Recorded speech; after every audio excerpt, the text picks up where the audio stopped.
Love is so very cruel, sweet regret in this last embrace. Time is fleeting and love won't wait. Kiss me please before it's too late. Kiss me before you say goodbye. Wipe the tears from my eyes. Don't lie for my hopes to rise. Kiss me before you say goodbye forever.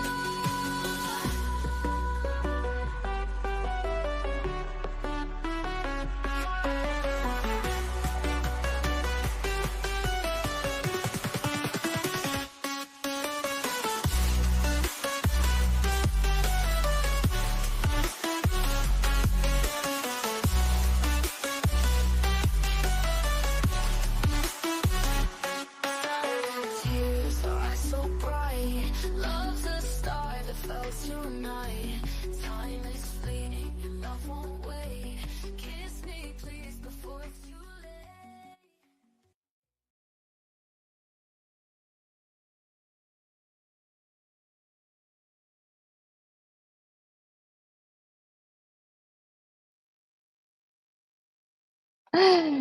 Hi, everybody. Welcome to the watch party today. Woo, woo, woo, woo, woo, woo, woo.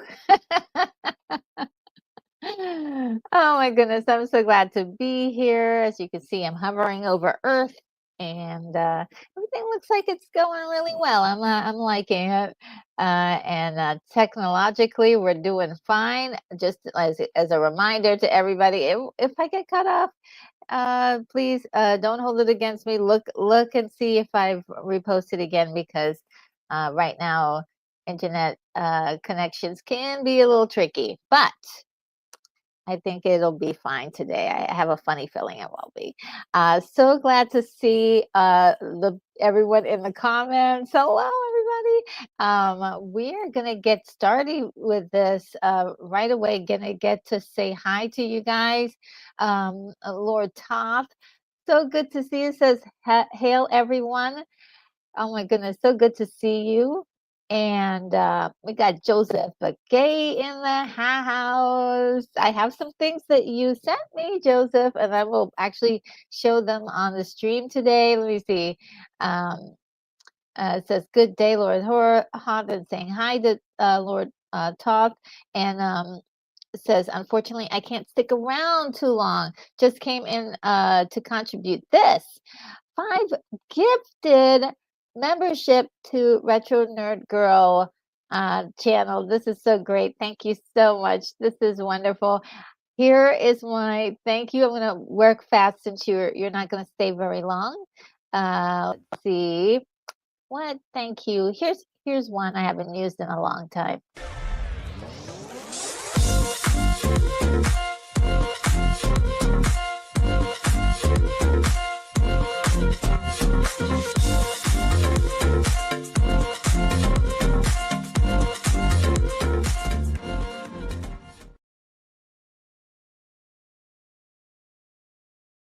Yes, and really quickly, I'll read off the memberships to everyone really quickly. We've got Dan Candy getting a membership, Tracy's Fractured History, and more. Oh, hi, Tracy. We've got Steel Leg of History. Then we've got, let's see, Javatar and Miko.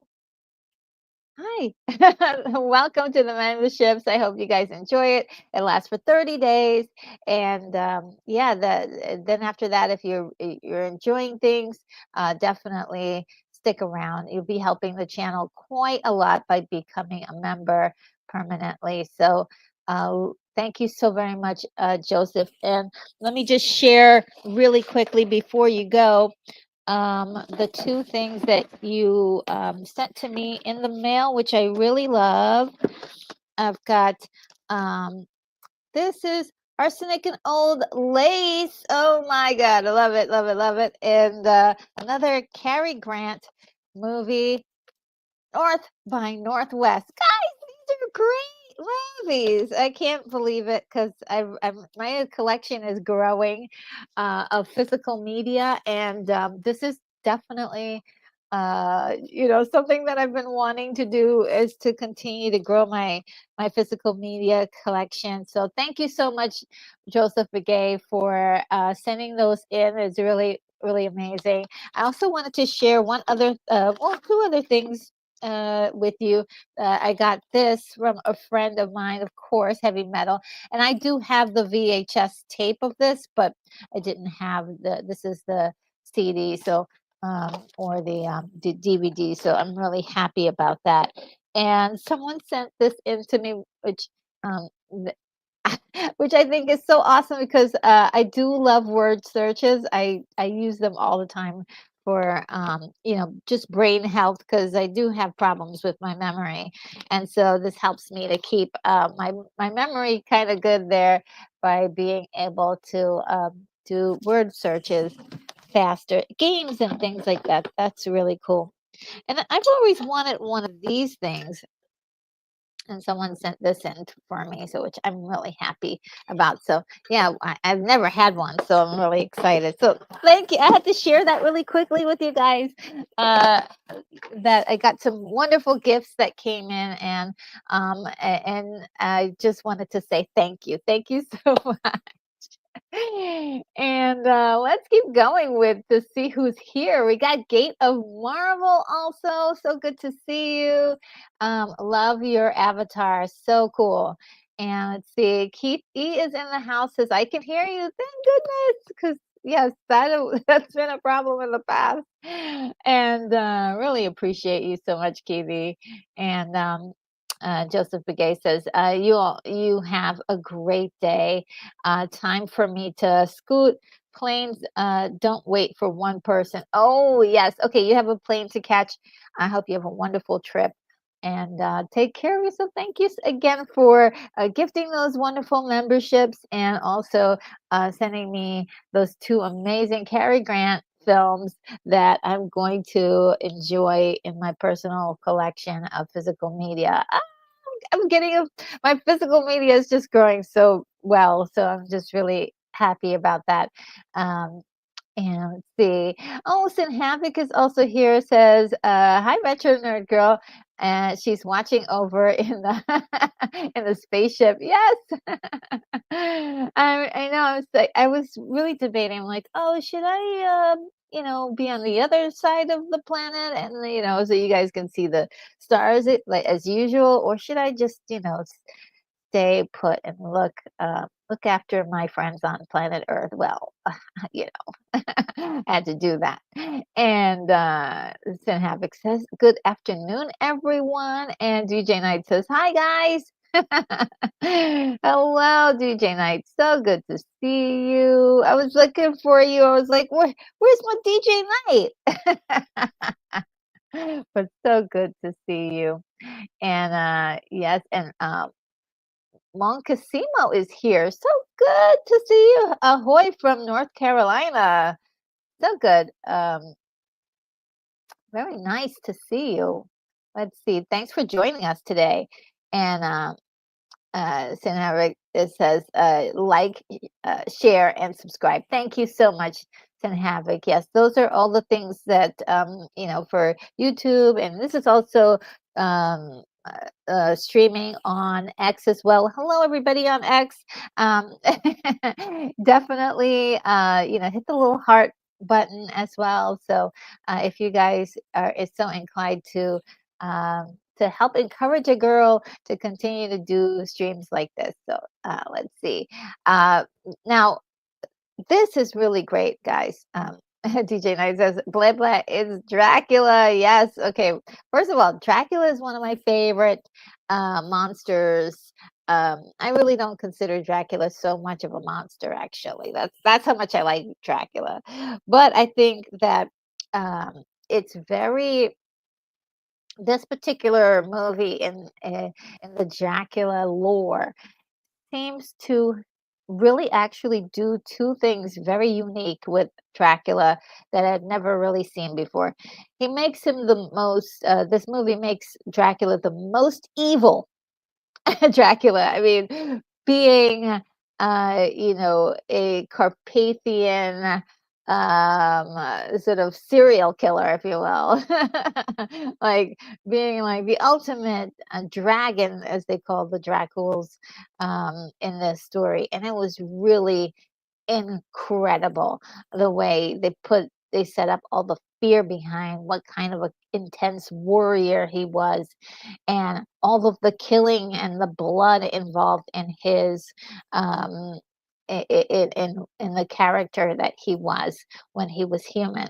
And then to juxtapose that to, like, okay, now he's physically actually a monster, and then he is now like the greatest lover of all time. He's just, really infuses like a character you should be absolutely, should be vile and disgusting.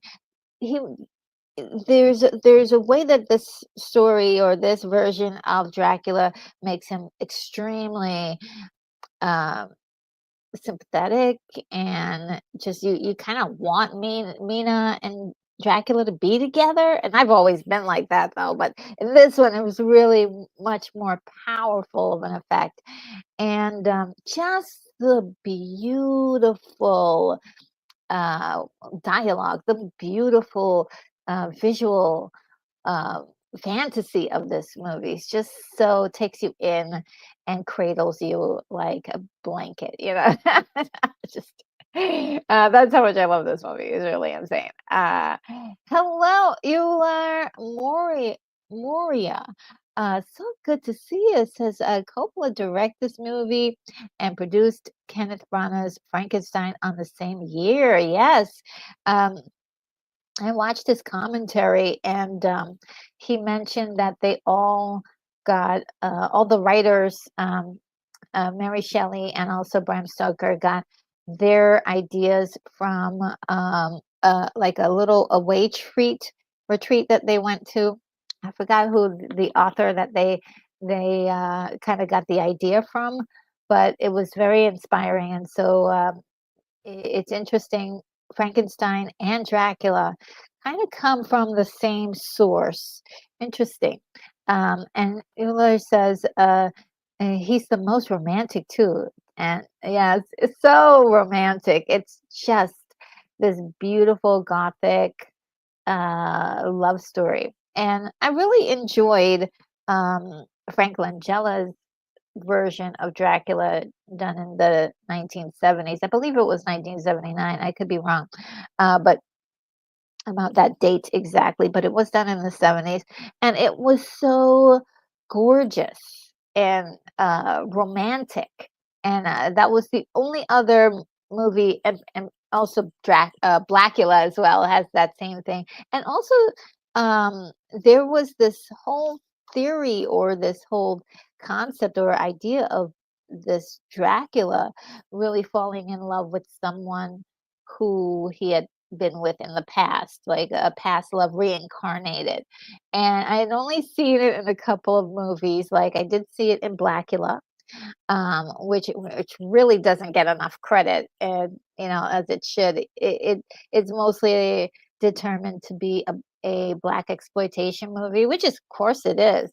But it also has a great storyline, and then it does have that reincarnation thing going on in it. In 1985, we've got Fright Night. Also had sort of a theme of reincarnation that I really enjoyed. And then we have this movie, and I think they used it again in Dracula 2000, which is sort of like the modern early aughts version of Dracula. It didn't quite have the same power, but I didn't mind it so much. I didn't mind it. And Gates of Marvel says, I used to love Dracula Disco. Mm. Which one is that one? And Mon Casimo says there's an interesting film about that weekend called Gothic. Oh, yeah, okay, all right. I must see that. It's very interesting. It's such an interesting concept. And Casimo says I think it was directed by Ken Russell and had a great cast. And Gates of Marvel says, haven't seen that many interpretations of Dracula in the grand scheme of things, but this is the only one, to my knowledge, that truly makes him a victim of his own impulses. Ooh, yes, I like that. And Gates of Marvel says, long as it's Ken Russell. Can't remember if it was before or after Lair of the White Worm, but it was the late 80s. Ooh, I love myself some Lair of the White Worm. That crazy movie was done with such artistic flair. And that's another thing I like about this is the artistry of filmmaking that was kind of celebrated in this. A lot of the old techniques from silent films used in this movie in a modern way, and it just still holds up, as far as being able to tell a story in a unique way.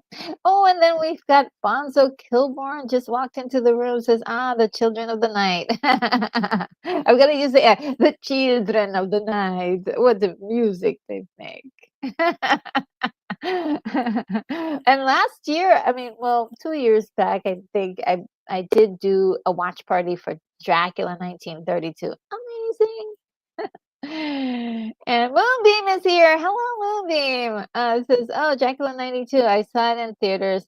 Lair of the White Worm is on Tubi. Ooh, I love that movie so much. You must do a watch party for that. And I do hope to have some discussions in the future about that movie and how wild it was and how interesting the themes were. So many interesting themes going on in that movie. And before we get started, I'm so glad that you guys are all here. Thank you for being here, everyone. Just is a pleasure to be able to gather every Saturday and do these. We've got just a quick little explanation about the film, really quickly, for anyone who's seeing this for the first time. This is Bram Stoker's Dracula, made in 1992.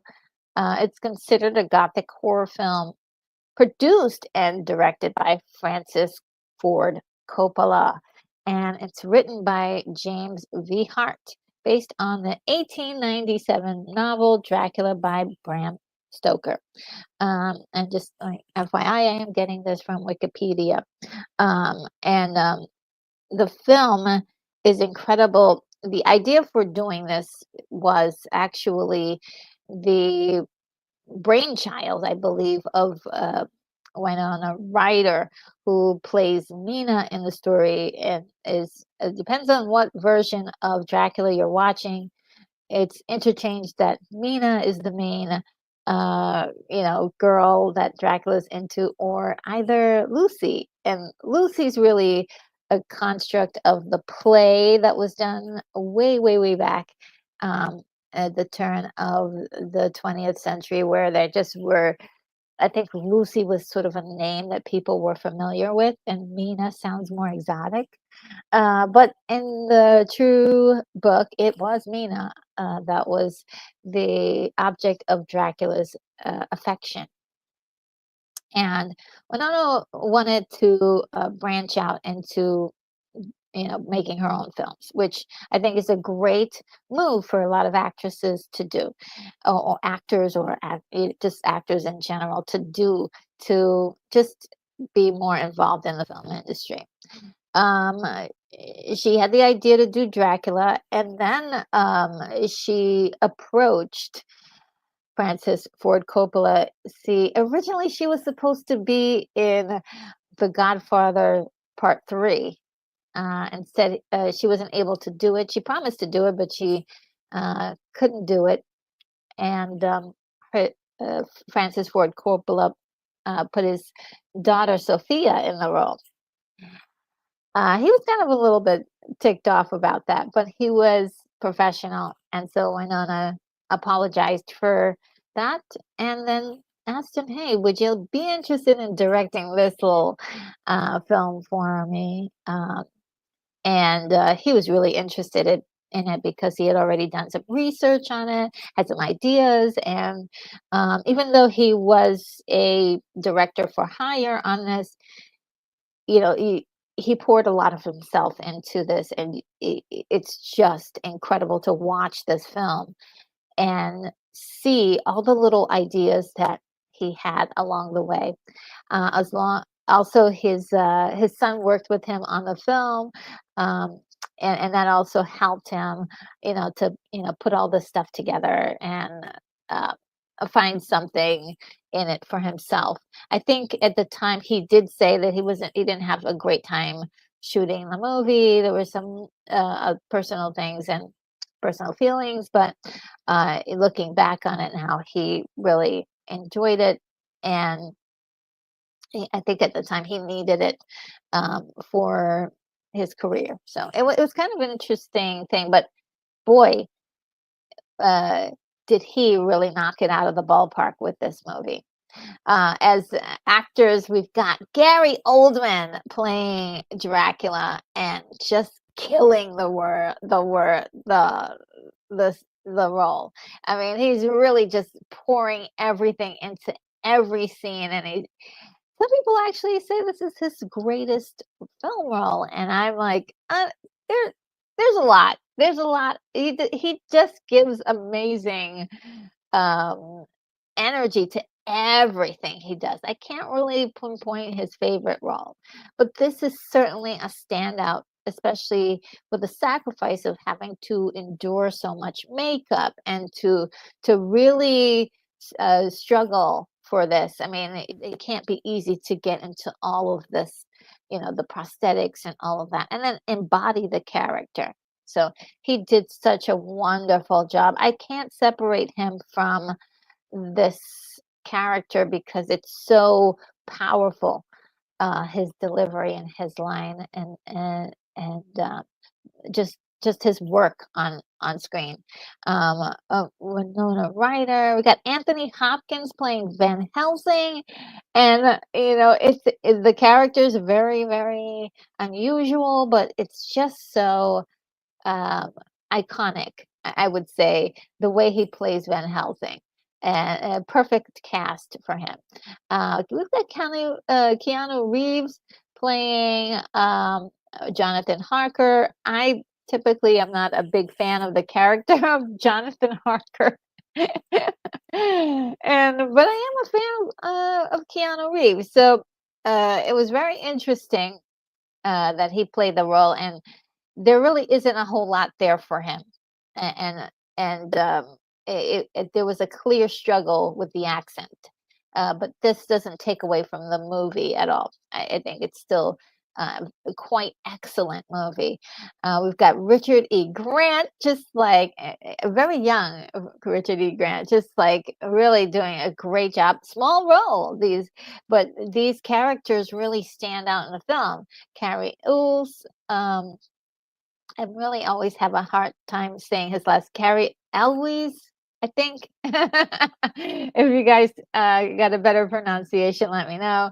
We've got Billy Campbell, who's also in this movie as well. Sadie Frost playing an incredible Lucy. Oh my God, she was fantastic. Nearly stole the movie away, really. And then we've got Tom Waits just killing it. He was just incredible. So lots of really incredible actors in this movie, really doing a fantastic job. We've got that wonderful song at the end of the movie, a love song for a vampire, performed by Annie Lennox. And we've got, now I may have a problem with saying his name, but the music in this is just so incredibly romantic and inspiring. We've got, let's see if I can pronounce it, guys. Would Rochek Killar? I hope that's right. Rojek Killar. I'm not sure if I've got that right, but that soundtrack, the music for this movie is just absolutely enchanting. Just enchanting. So, yeah, that's a little bit about the movie. Let's see if you guys, um, what you guys have been saying.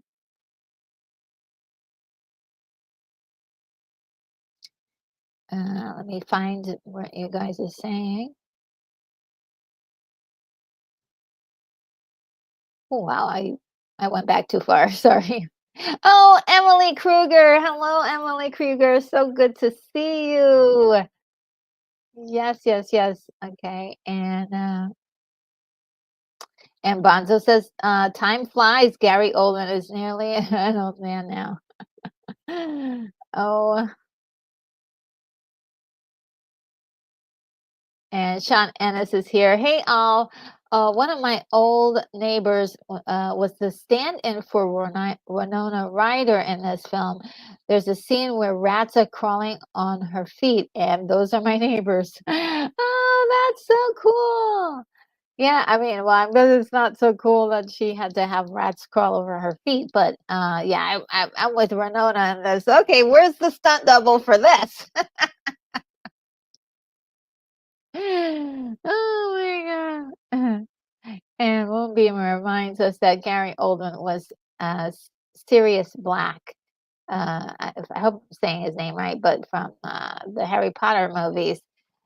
All right. So, guys, I think it's time for us to begin the process of watching this incredible movie. Um, so, the way it works is that I have my copy and you have your copy, and we watch our copies together. Now, before I go, I want to see if there's a way that you can watch this movie. Um, Hopefully, you have a copy of it. I'm giving you some time to go dig it out somewhere.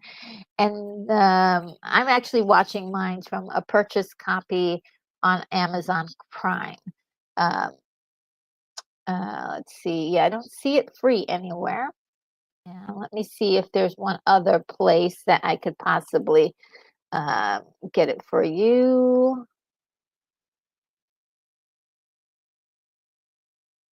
Ooh, possible. Wait, whoa, whoa, whoa, whoa. Uh, oh boy. I think there may be a possibility to get it from archive. Um, ooh, yes. All right, let me get the link to you guys. It's gonna be great. You're gonna be able to see this.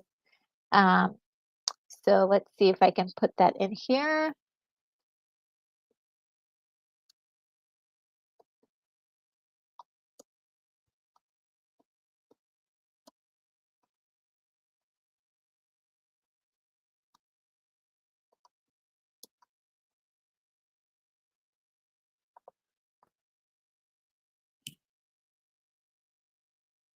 There may be some other copies somewhere, but and this seems to have I'm not sure if it's exactly the right amount because it seems like it has a couple extra minutes, but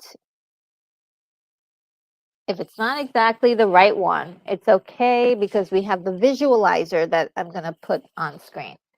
So let me see if I can do this thing.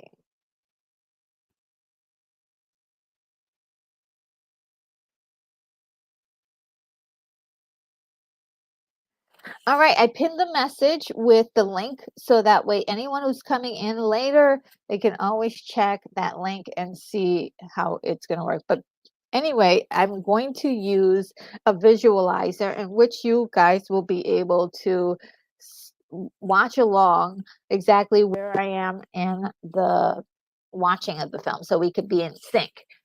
As well, I have this really awesome timer that is going to help us to start off the countdown in sync. And also, we can use it as a reference. It'll be sitting right here on this ledge behind me. Uh, oh, and Bonzo. Oh no, Bonzo says, "Sorry, can't stay, but I have a great show." Well, thank you so much. Thanks for stopping by. And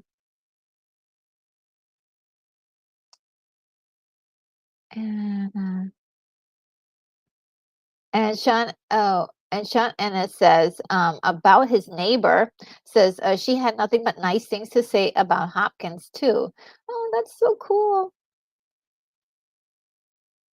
Yeah, one thing I noticed was, also, when I was listening to uh the commentary pretty much by anybody on set on that was to do with this movie. Everybody says like really nice things to say.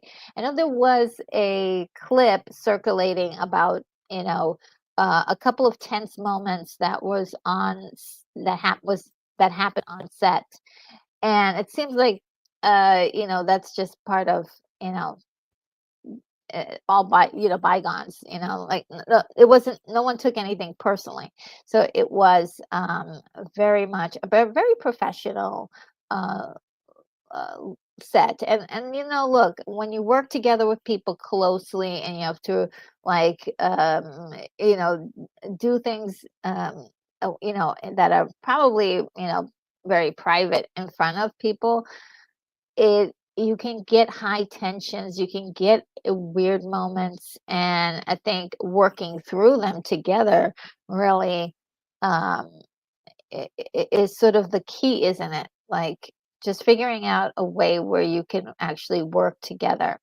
So, I love that, everybody seems to be cool now about, um, this thing. And Kate tomorrow says, I subscribe to your Patreon while creating my own for the future. Oh, that's so good. I'm building under the Gargantuan Media name. Nothing much beyond the first concept art, but it's meant to kick myself in the butt. Oh, that's so sweet. Oh my God. Good luck. And, everybody head over to Patreon and see what Gate of Marvel is doing.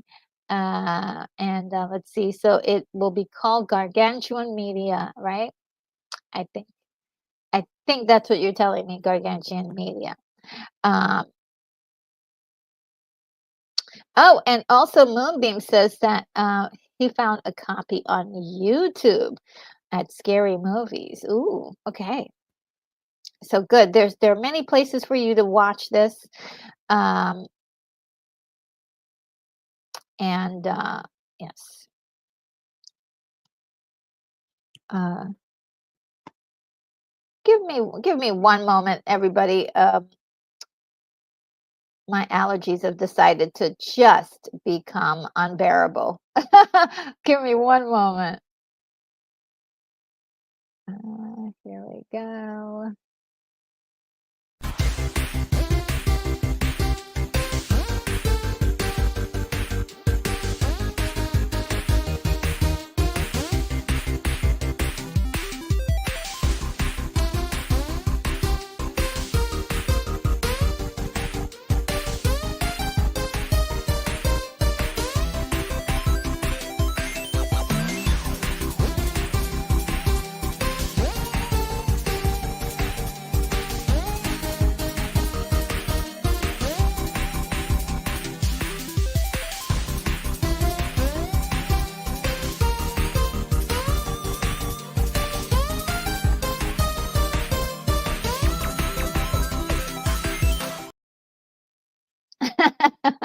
That song always makes me laugh.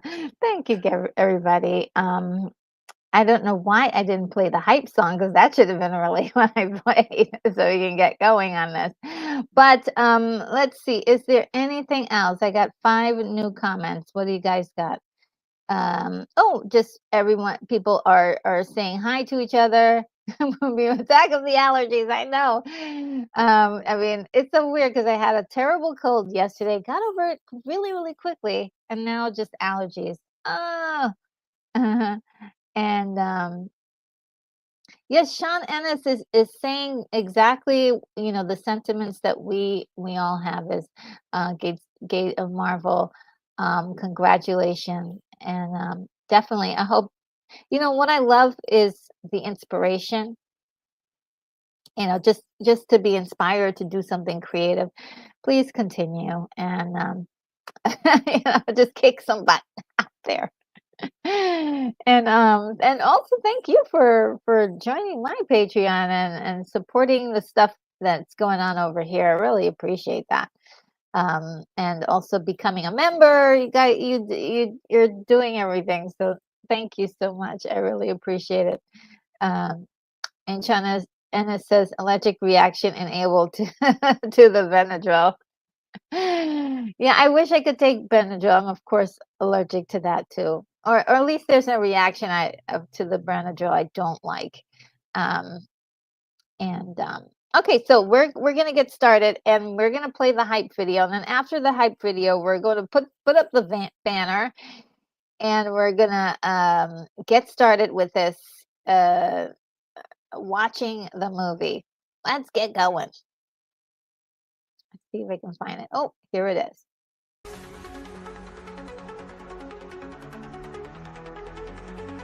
Come on, it's party time. Hear the alarms chime. Let's watch a movie. It's time to get groovy. It's time to party, party, party. We got to party, party, party. It's time to party, party, party. Party, party, party all night long.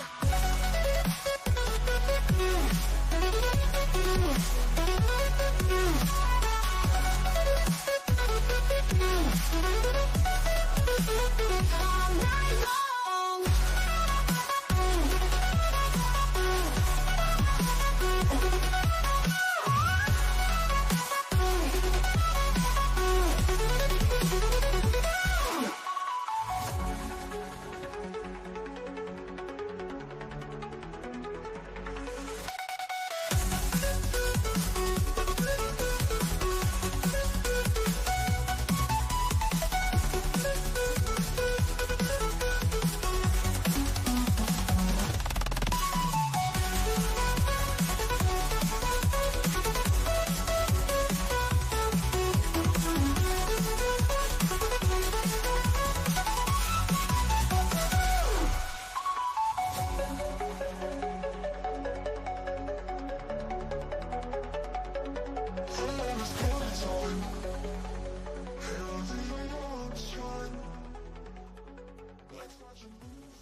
Woohoo! Love it. I love that song. All right, we got the banner up, guys. And that's right. It's party time. Get the snacks. And Sean and it says, I'm doing something similar, taking my sweet time doing it. If I had to guess, I'm about 1.5 years away from it as conceived. Ooh, I know those long. I feel ya. Okay, I understand what this is like because I have a couple of projects that are like this. I'm like, oh God, okay, well, maybe 5 years or oh God, really would love to work on them immediately, but just the timing, and Gates of Marvel says, creation has come in a gate of ideas slowly being put to paper. I hear you. Yeah, working on some stuff myself. And Sean, and it says, have fun all, take me away from all this death. What a great line. Yes, thank you. Oh. And Keithy says, if you, ooh, wise words. If you wait till you're ready, you'll never get started. Yeah. Sometimes you got to jump. Sometimes you just got to jump. I've done that. Um, and I think sometimes it's a lot of fun. Ah. Great words. Ah. And Moonbeam's like, arm on DJ's shoulder. Oh, yeah, DJ Knight's shoulder, huh? You guys are just going to hang out. Oh, yeah, DJ's sitting with Kelly. Okay, so let's get started, everybody. So I explained that, I've got my copy, you have your copy, and we'll watch it together. And I also have a visualizer for you so that you can follow. I won't be able to see your comments, but I do have an auxiliary computer over there, and I'll be able to look at it when there isn't anything astonishing on on screen, which unfortunately in this one it is. And I don't have like co-pilots with me to be able to tell me like, oh look at what such and such is said. So bear with me, everybody. If anyone new comes in there, please welcome all newcomers for me, and let them know that your girl is going to be totally obsessed with this, the visual delights we're going to be watching. Okay, so countdown is 5 to 1, and then I would have said 0, we'll just go on ahead and press play. So let's get this going. Oh, and Rick, Rick just walked into the doors. Says, "Hi, all, happy movie day!" Yes, happy movie day. Oh, Keith E says, actually, it's a retro nerd girl quote. Oh, thank you, thank you. I didn't know. I don't. I remember saying something like that, but it's hard to remember everything you say. So thank you so much, Keith E, for reminding me. I did say that once. Oh man, and yes, I would, guys. I would love to hear about your projects too. Is Sean Ennis. You have to tell me maybe in the comments after the show, after it's done. Like, come back to this video and jot down what your projects are. I just love the creative element of you know of just like doing creative things. So do tell me about it, and everybody as well. Just if you got anything creative you're working on, let me know. I love hearing about all that. All right, so let's do it. Countdown is beginning. 5, 4, 3, 2, 1, play. Oh, all right. Let me see if I can create the perfect setup here. Oh, that's not it. That's not it. Yeah, I like this one. Yeah, I like this one, guys. Okay, and let me catch up with my movie to you guys.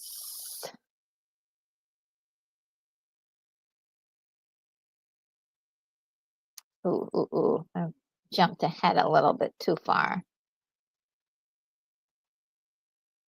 Let's see, maybe that might be right. Let's see if I've got the right timing.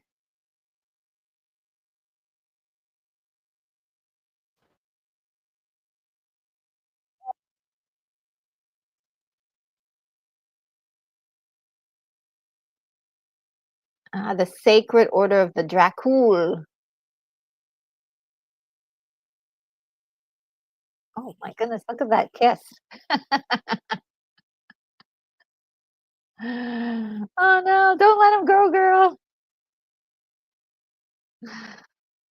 Oh, I'm gonna get teary-eyed.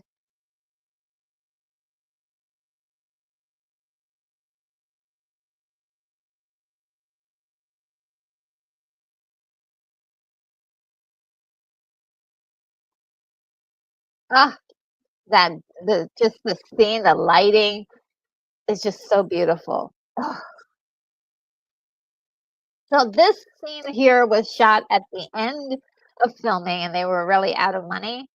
So this was a creative move here that was done with puppets and all sorts of like things to cheat with that you probably wouldn't have imagined to make this incredible scene.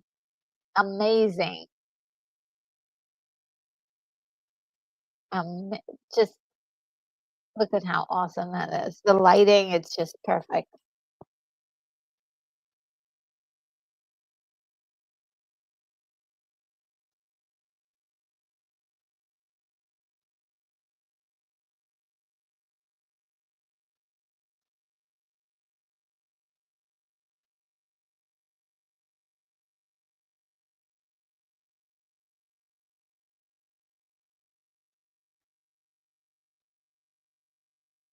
Gary Oldman, man. The way he says it, Elizabeth.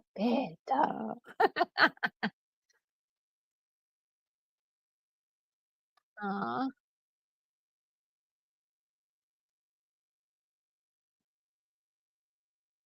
and even that was artistically done. Ah, so beautiful.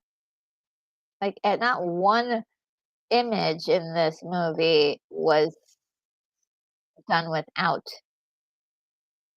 the touch of that just incredible magic.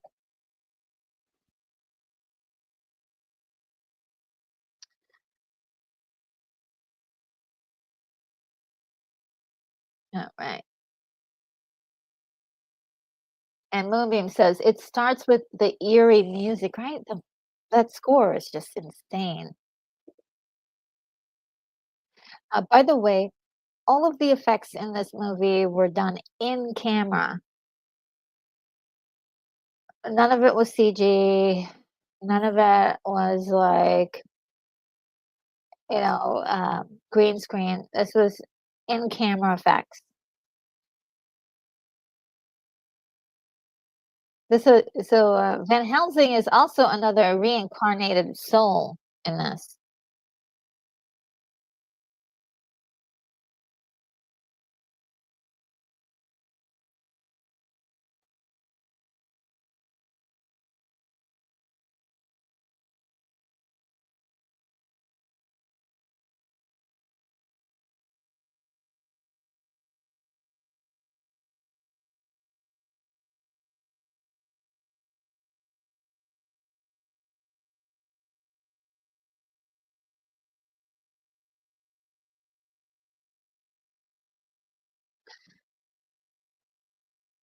So wild, like bleeding candles, bleeding crosses. So so cool.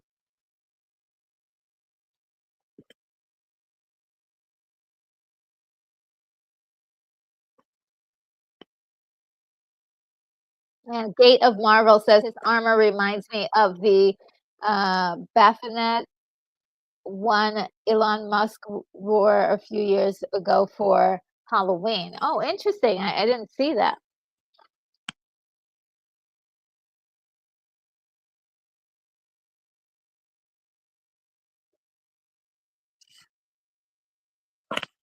And Moonbeam says CGI was just a tool at this time. Yes, it was, but they were starting to use it a lot more subtle, like and then also green screen was big, or blue screen at the time. Maybe was it blue in '92, or did they finally changed over to like blue and green screen?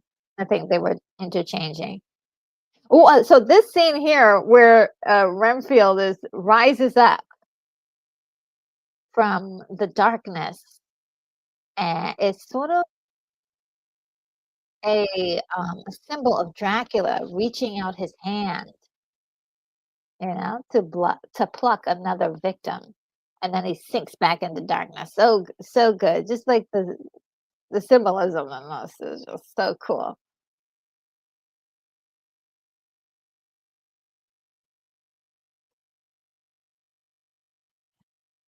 And of course, Jonathan Harker is the next victim,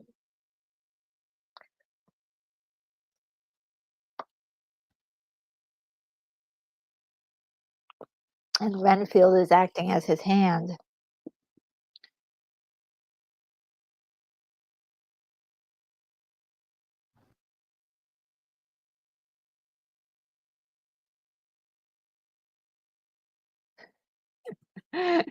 Hey, Coach, how are you? Says this movie is beautiful. Isn't it gorgeous? It's wonderful. It is wonderful. I think Keanu's fine here.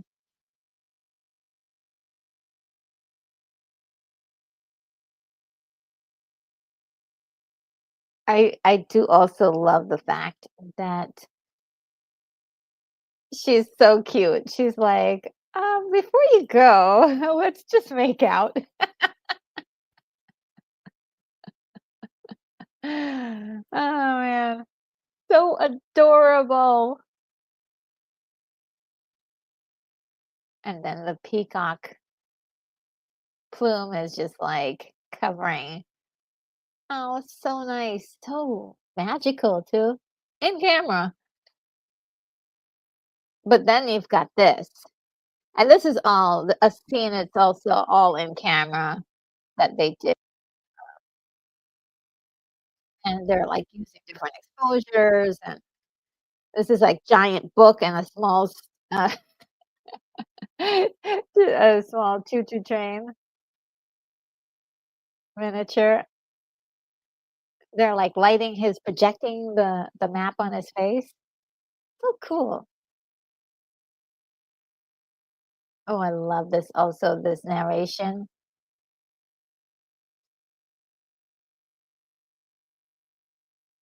So good.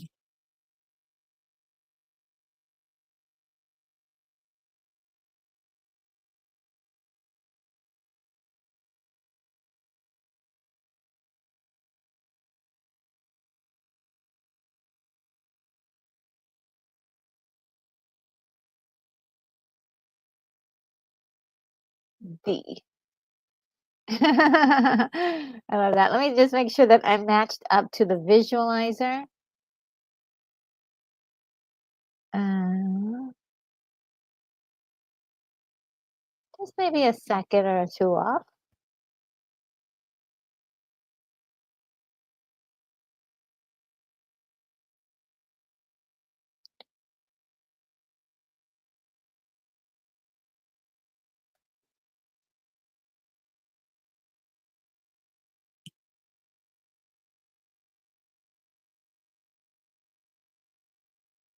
It's so kind of sad too that this beautifully innocent relationship of Jonathan Harker and Mina is sort of like interrupted by Dracula's influence.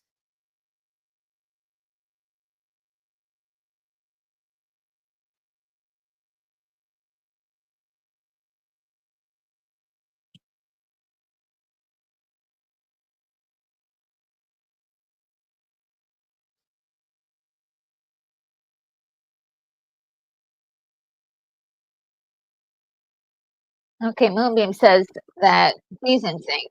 Oh, that's good. Again, for any newcomers, you can always check at the top of the chat. I do have a link there that you can see the movie online. And, hopefully, you have a copy. You can just catch up to us based on the timer right here or the visualizer, which is probably the best. Oh, I love this. This is such a cool, like, supernatural kind of thing. This guy's arm, like, reaches out, and then it reaches out some more. You're like, "Okay, well, how long is his arm?" Just a wonderful sequence. Now, one thing they did in this movie is that they used real wolves in all of the scenes that they had wolves, um, which is, a very tricky thing, to work with real wolves.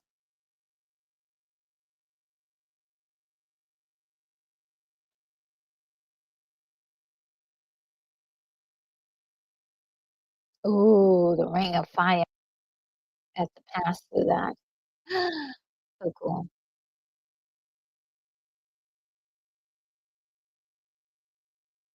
We weren't sure that we were in a place that was weird. This is your confirmation.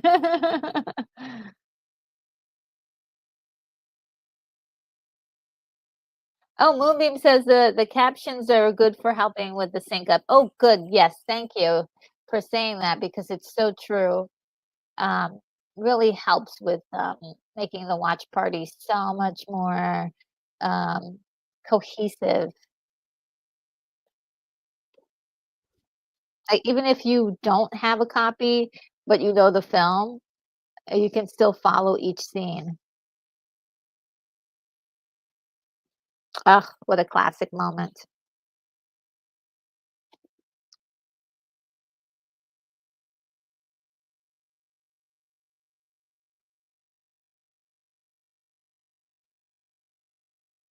Dracula.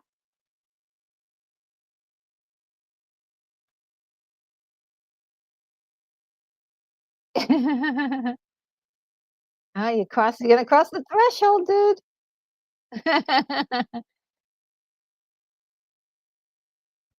Oh, good. Look at that crazy long cape.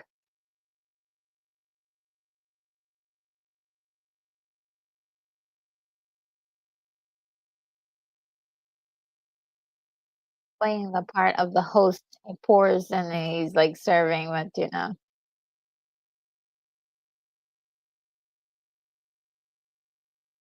I love that. I never drink wine.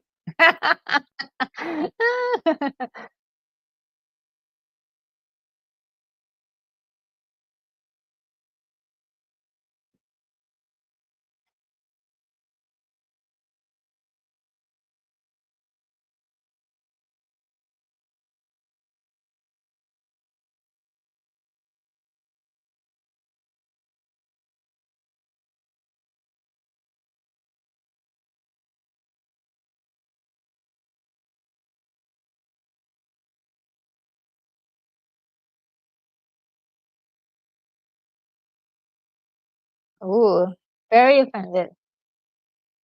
Oh, Darth Plato! Hiya!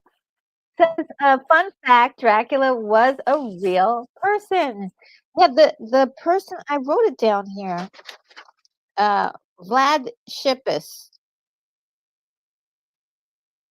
Vlad Shepis, a Roman Dracul, the sect of dragons, is what I've got written down here. Am I right, Darth Vader? And when it says this is one of the better remakes of films. Well, the thing about Dracula, which is really fun, is that it's never really been put into a. It's been remade like so many times. And it's to me, it's always fun to see the different interpretations of it. So, I wonder if you could just gather up all of the movies of Dracula, related movies, what they would all how many we're talking about, probably a lot more than, oh, okay, this is my favorite one of our favorite moments, the shadow.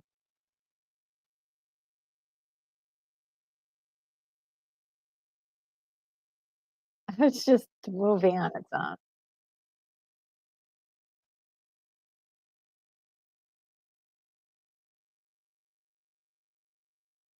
There's a shadow, and now he's on the other side of the room.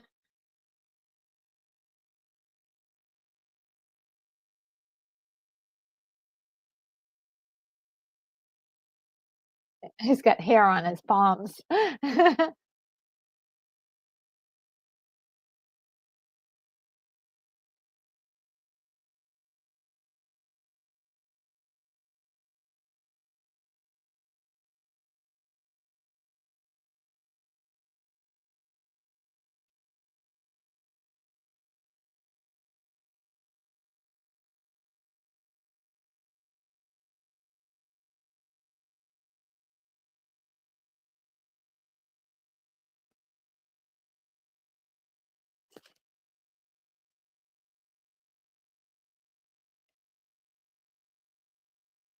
Oh, we got the picture of Nina.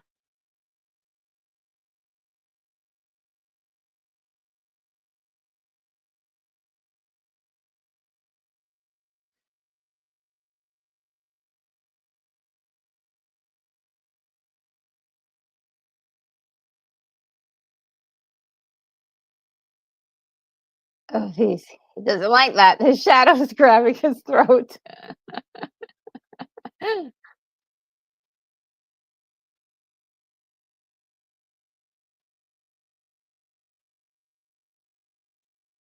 He's crying.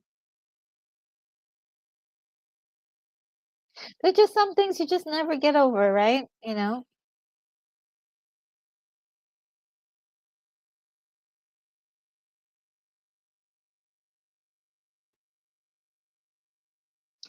Now, one thing I've always wondered is how his hair, this incredible bouffanty kind of like do-uppy thing, would look if it was all down. Oh my god, it's long. Imagine the three brides like rolling it up and trying to like making his hair beautiful like it is into that outfit, hairstyle. Very funny. My imagination.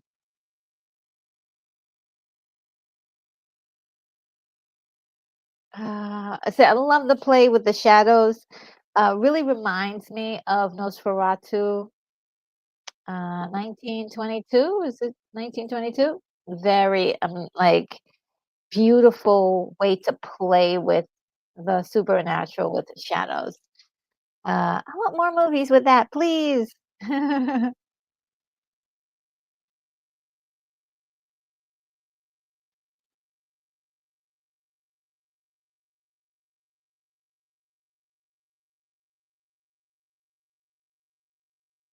Now, I do love the sets for this movie, but uh,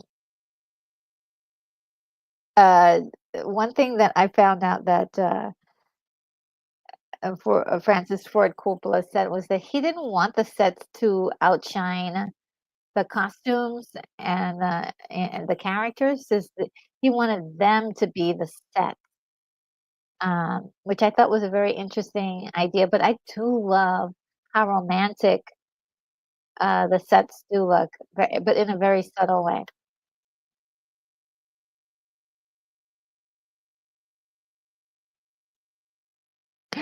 Oh, she found her naughty book.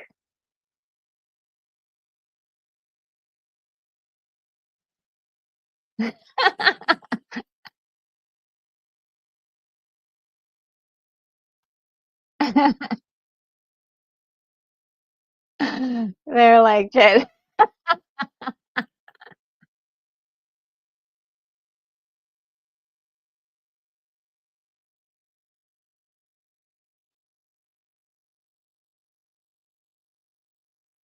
very interesting because she said she did, something in her dreams, and then later on we have like a dream sequence sort of thing. Uh,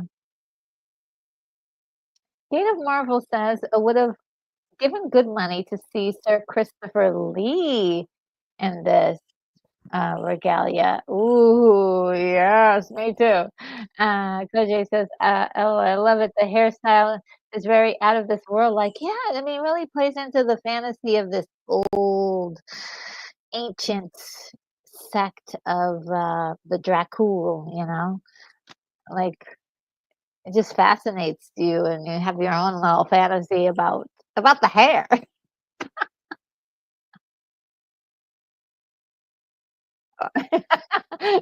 Lucy is just so naughty.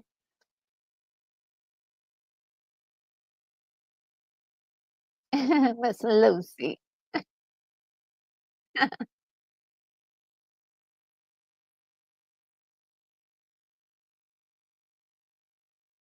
Like, what is she asking for? Which I love that this dagger plays a part at the end of the movie. You're like, what is this? Why are we taking a moment to look at this dagger? But it plays a part in the end. It's really interesting. And Koji says Coppola is subtle and wants your eyes to go to the story, the characters. Same with how Henley Captain EO. Oh, same as how he did Captain EO.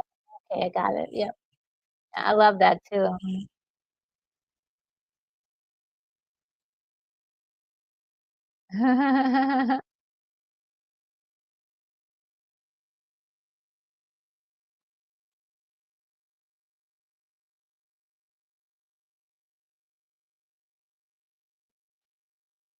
Oh, I love look, the shadows again. So he's seeing all of this. He's already, like, mapped out what he's gonna do. He's already surrounding Mina's life.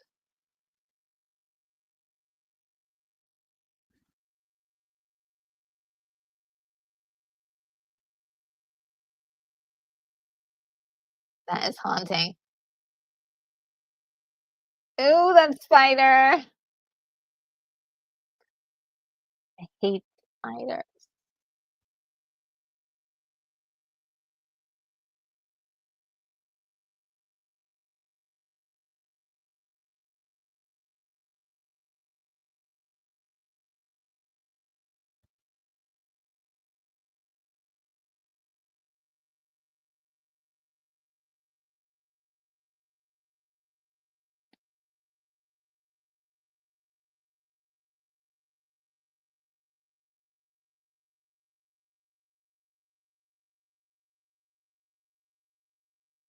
Ew.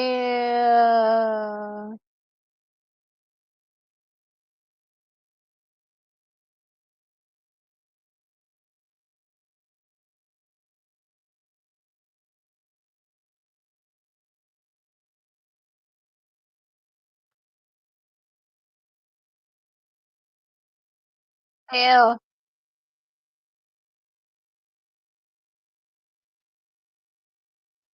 Ew. The close-up. The close-up.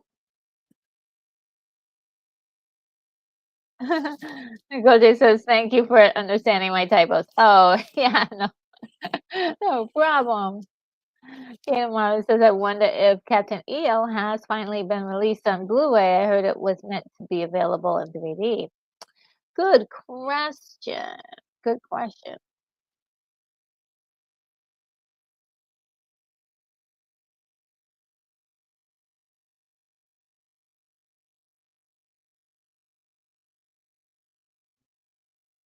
Oh, he wants to eat a kitten.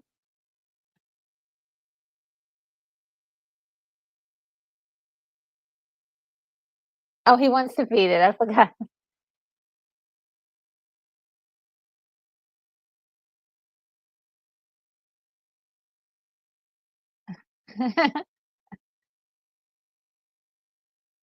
He's just playing with him.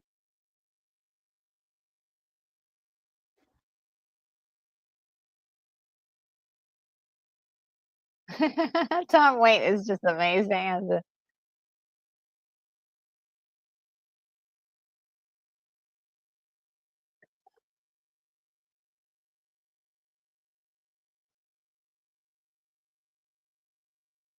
the blood is the life, guys.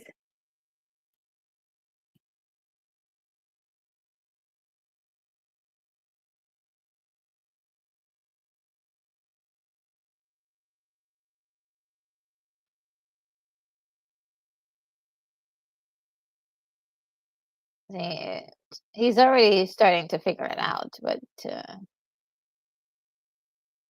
he's still too scared. Ooh, no reflection. I love that. The myth of, like, "Okay, he just touched your shoulder, but he's across the room. What the heck?" And he's on, like, a trolley here to slide him forward, which is, like, another, like, practical thing.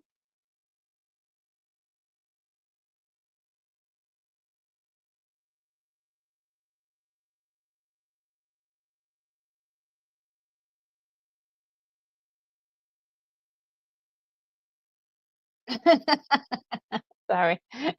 But Jonathan is just outmatched here. He cannot do anything.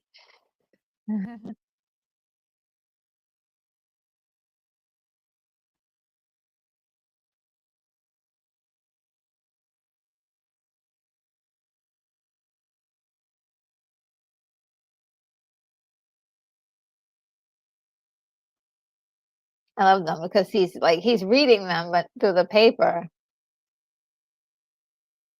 And then he touches, he's like, "Good." It's the little touches to the character that just make you, like, bring you into his mind a little bit and also fills you with, like, mystery.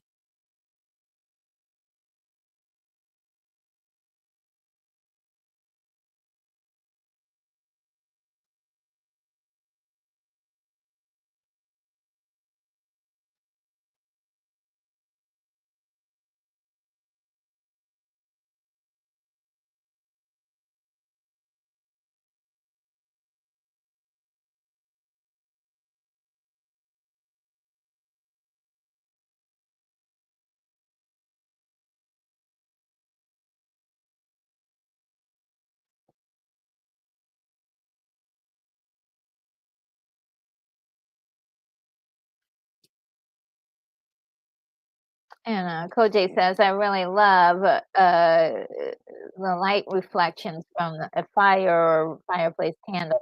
His personal favorite in lighting for me." Yeah.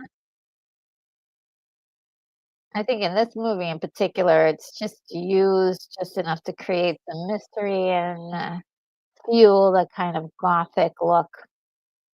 They used a lot of the same techniques in that, Frank Langella Dracula movie too that I absolutely love.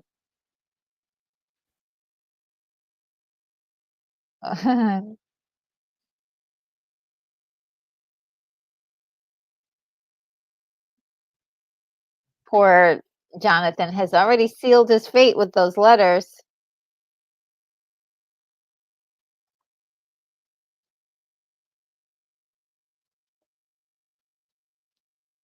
and I do love the way this is all, like, super freaky and weird. All shot in camera. I love that because 'cause I'm like, actually could teach a person who doesn't have a lot of, access to CGI or other special effects, how to make something, and they're, like, using the camera upside down, doing projection screens, and they're doing, like, shooting things backwards, um, double exposures, that kinda thing. Just really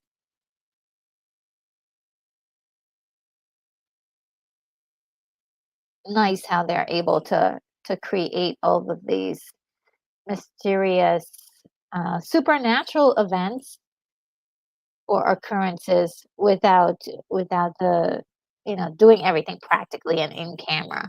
Really great.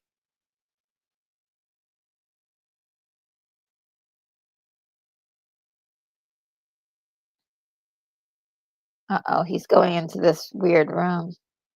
Dracula told him not to go anywhere, go exploring the castle.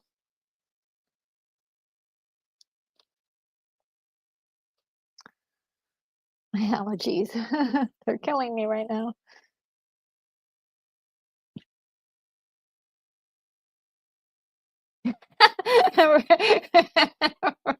Rick says, I wish my shadow could open and close doors too. It would be so convenient.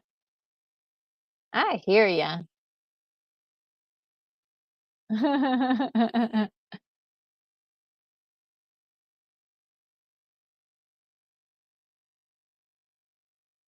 Yes, that's another trick too, like the tinkling of a bell can also be like another supernatural motif. Love it. Barely touches it and it goes up by itself. Ah, so good.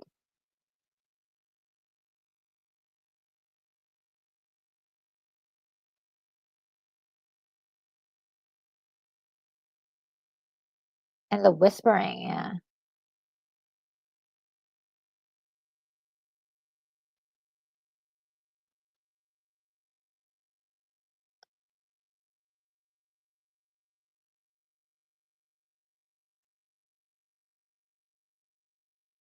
Oh, that is so freaky. What? Scandalous.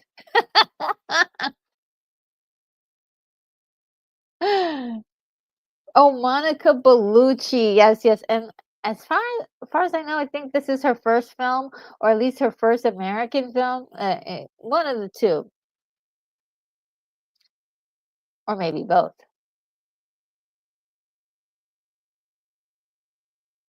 And it was so funny because, on the day of shooting this, uh, Francis said that it was, uh, very difficult, they had to tell the young ladies to, go topless, and he was like, "Oh, can somebody just tell the girls to go topless for this scene?" And even though that's what they were there, they specifically knew that that's what they had to do. It was in their contracts, and they knew that, but it was kind of awkward to, like, uh, say that, but, uh, the scene is very, very complicated, and yeah, it has, like, it's sexy, it's complicated, but it's like like weird because 'cause they're just, like, biting him all over the place, and I can't he this mirror scene is just kind of wonderful, that they're not even the reflection is not even there. It's just so great, wonderfully done.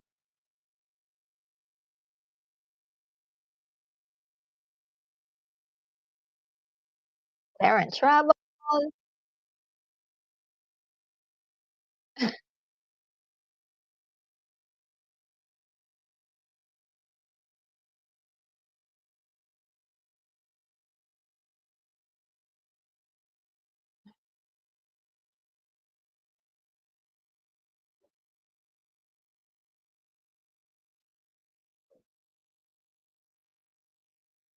It looks so menacing there.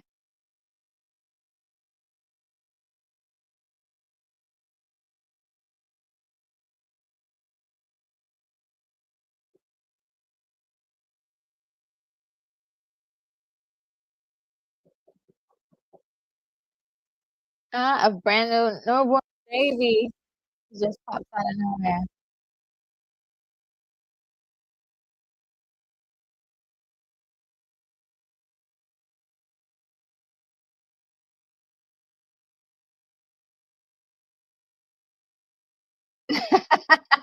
I love this laugh.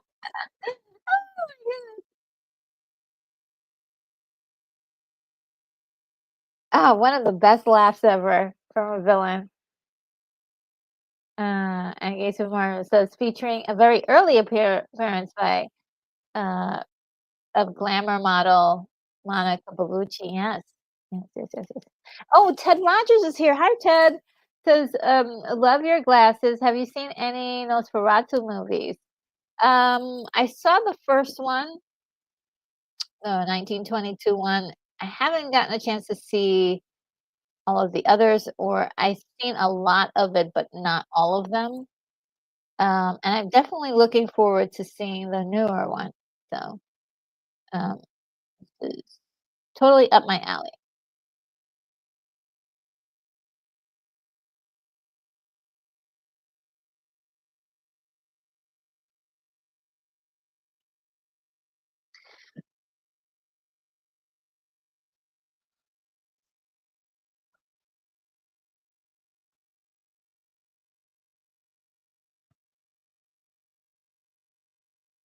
I love the fact that it's through Jonathan's snooping around that he gets to we get to see that storytelling.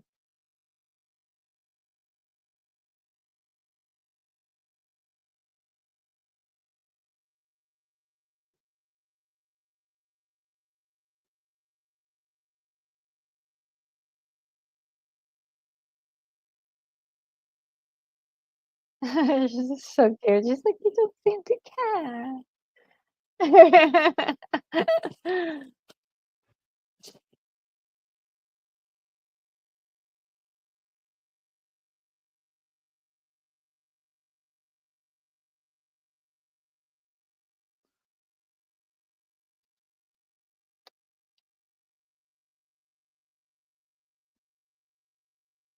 Oh, this is where Dracula is weaving his influence into Carfax Abbey, huh? I love it. They're, like, so excited for the rain, and then it's just like, "Oh, whoa, dang. This is not cool."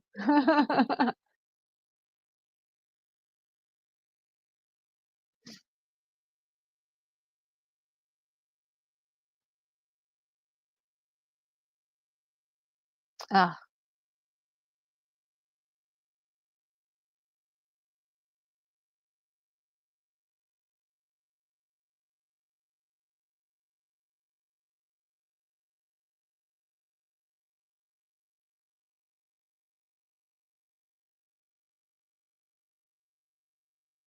oh boy.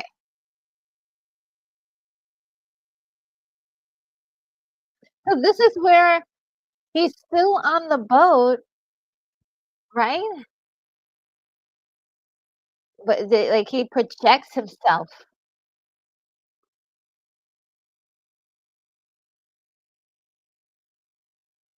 He can project himself.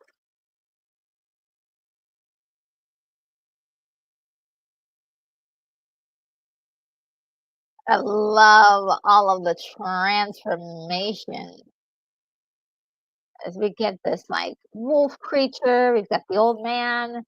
It's like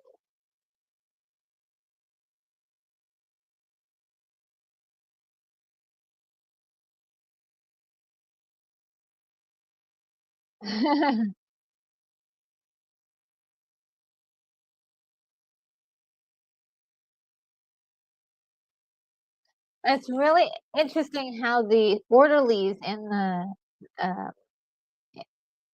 the asylum are wearing those, cages around their face. Very cool detail.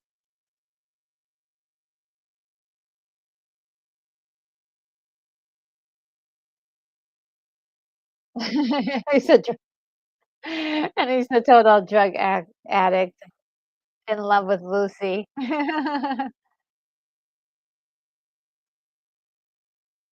Oh boy, he's on shore, or at least about to be on shore. Oh, no, he is on shore. There we go.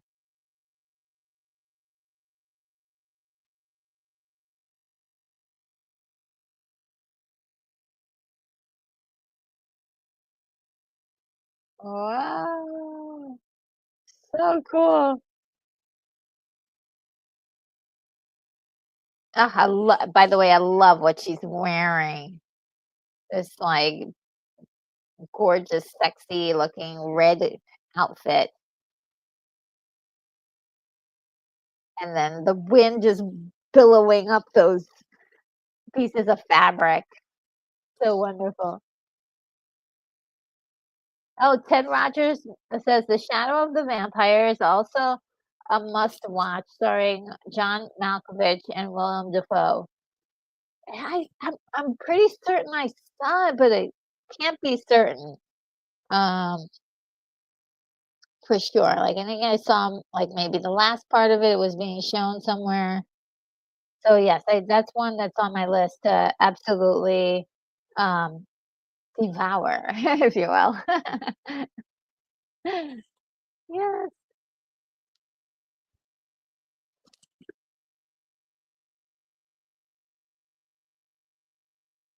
I love the fact that she's, like, in this sort of trance. She's doesn't know where she's going. She's sleepwalking and just doesn't know, she's not doing it on her own. He's beckoning her to him, the wild part.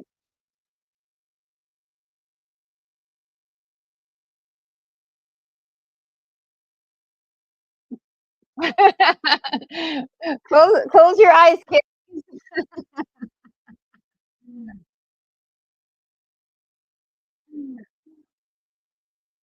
He sense he's being watched.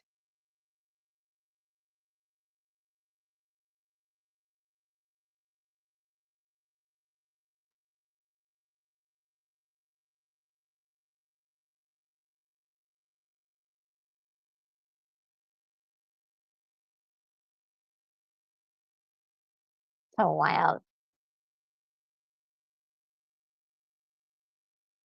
So she essentially is now under a spell not to see what just happened.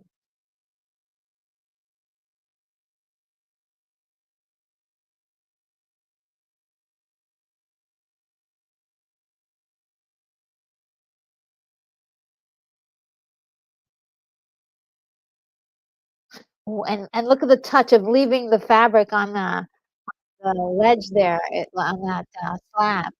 So, like,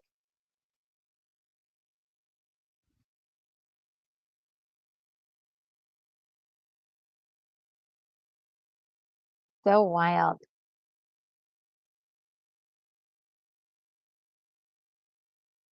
It's so interesting him in that particular form is, like, so feral and beastly, and then you think about the story itself, really feels like Beauty and the Beast. Um, you know, 'cause he is really a beast. I mean, he's not a nice guy. He's not a nice he'll kill you.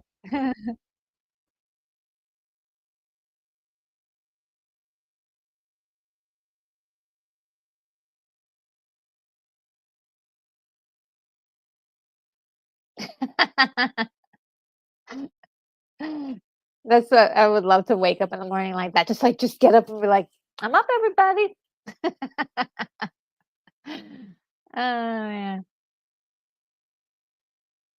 But I love that they actually use one of the cameras of that particular time period back in, like, the early, the turn of the 20th century kind of, cameras. Ooh, look at that beautiful hair. So coiffed perfectly in the perfect, wavelets. Just incredible. This is his charming, uh, reveal. This is the form that he's able to woo. And that lady behind him is just like, "Oh, who is that man?" Do you see her, like, breathing heavy and, like I always love that little touch. And the guy she's with is like, I'm right here, I'm right here."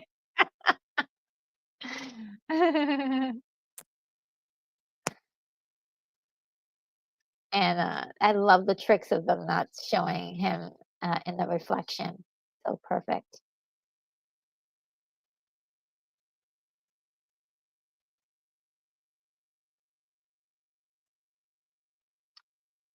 A very well scheduled, bumping into, huh? Oh, follow the Bradley spot is here. Hello. How are you? I should have left a comment, but I did watch your video on MegaCon. Really, it was a lot of fun. So yeah, just great to see you. And Dan Candy is here. Hello, Dan Candy. You got a membership earlier from Joseph Begay. So just if you got a membership to the channel, and it lasts for 30 days. So awesome, awesome, awesome. Dan Candy says, "Retro, I've crossed oceans of time to watch Dracula with you." Oh, yeah. Nice.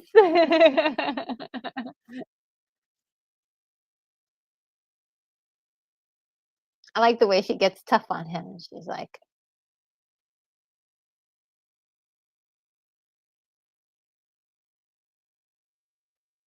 by the way, her costuming is beautiful.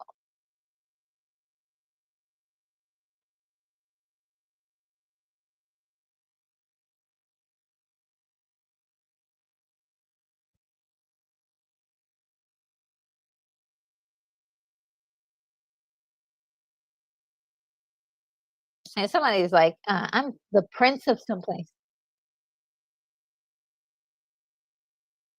You're like, oh. That changes a lot of things. Keithy says, Chatter's Retro is doing a solo tonight, so her comments about the chat may take a while if she can get to them. Thank you so much, Keithy, for letting people know that, yes, I've sporadically might be able to interact. And follow the Bradley's one says that you should have been there. I should have. Maybe I can put it in a budget for next year if YouTube goes well for me this year. We'll see. We'll see about it. We'll see about that. Maybe I could start up like a Kickstarter or something. I love the doctor's response to the wedding dress is like, "What is this thing?"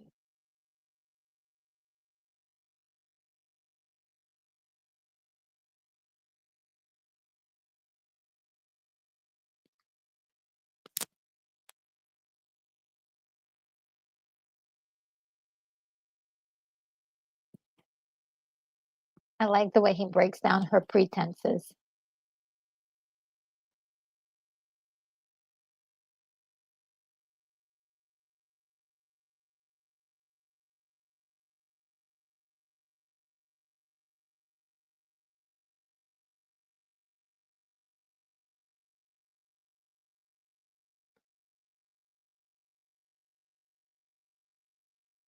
He's already preparing a serum of drugs for her. Oh, yes, follow the Bradley's one says, did you know that apparently Keanu and Winona were legally married on the movie? Yes, later on they do a quickie ceremony and it was legal and binding where they did the ceremony.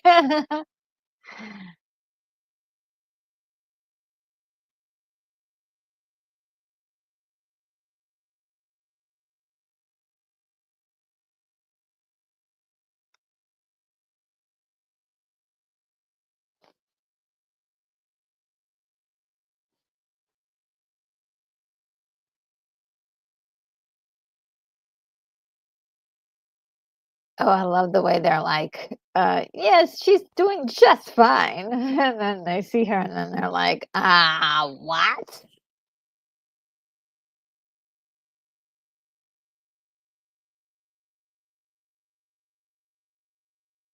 Van Helsing.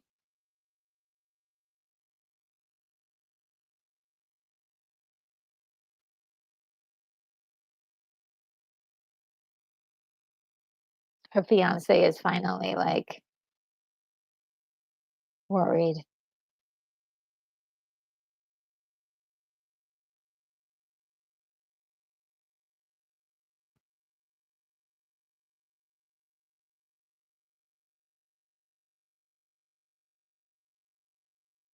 Oh. Oh, I love that transition. By the way, the transition in transitions in this movie is just incredible. Incredible. Just simple ideas like taking a round circle and then transitioning it to something else or taking these eyes or the dots on her neck of bites and then turning it into the wolf's eyes. Just so beautiful. And I love this sort of old school, um, film house, which was a lot like how they used to have these sort of theaters back in the day where it was, like, mostly about illusions and magic and all that. And they're on a trolley there where they're, like, sliding and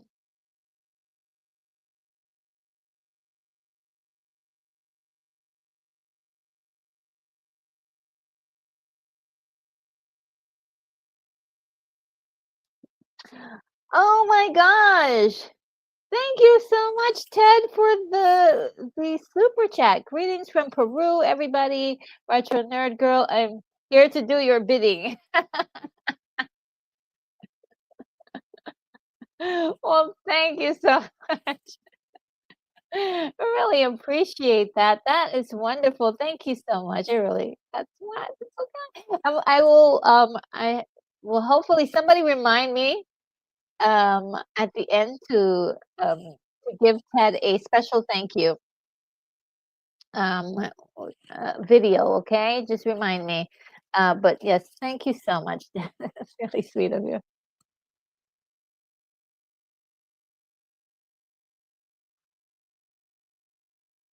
Oh, here are the puppets again. Just so great.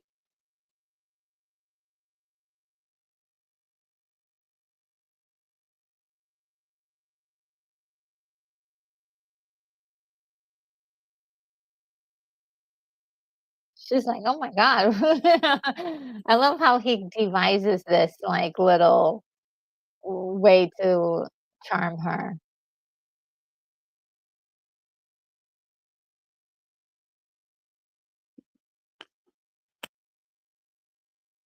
Oh, thank you so much. I am always, humbled by stuff like that.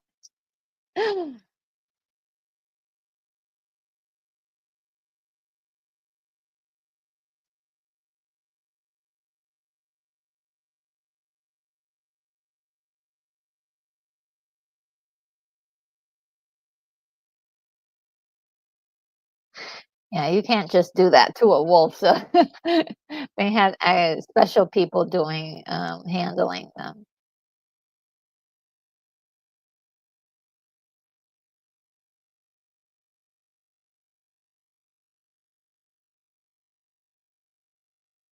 Yeah, see, like he says, there's much to be learned from the beast, so I think, he is definitely, considers himself a beast. Oh, I wish, Doug was here so he could tell us what he thought of this, if he, if the at this point, he's definitely wearing a mask, a human face mask, right? And then we have Van Helsing, who's sort of like his, equal, I would say, personality-wise, and, uh is like one of those larger than life characters. Definitely, in my opinion, would be the Beast's ally. So, oh man, well, I'll have to ask Doug later what he thought, what he thinks about that. Because I don't think we've ever talked about Bram Stoker's Dracula. So we may have to make a movie talk about this. And I hope you guys got a chance to check out the movie talk that Doug and I had about uh, the Dark Crystal. Oh, just one of the best conversations.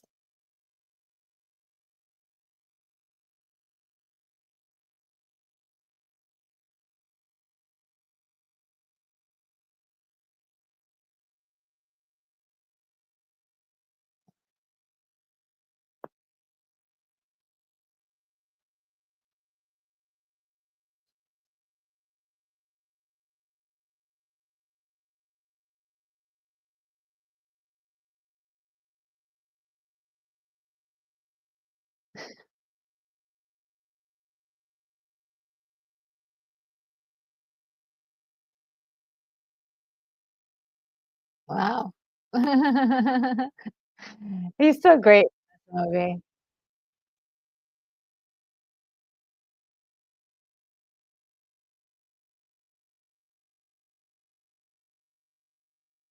So great in this movie.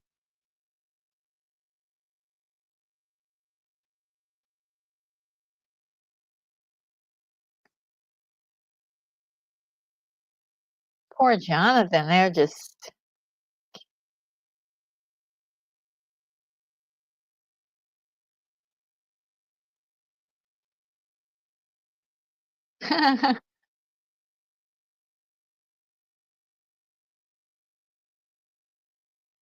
Oh, and there's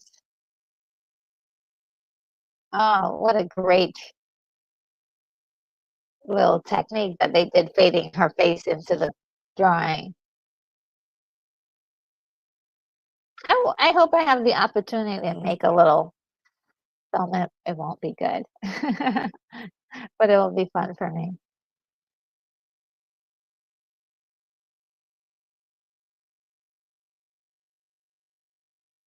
what am I saying? I already made some short films before, but I'd love to make something with using like interesting techniques like this. I think it's fascinating. Uh-oh.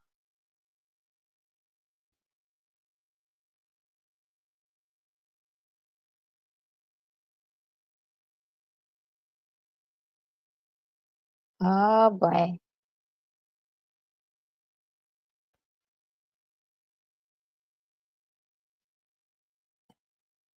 Lucy's already become one of them.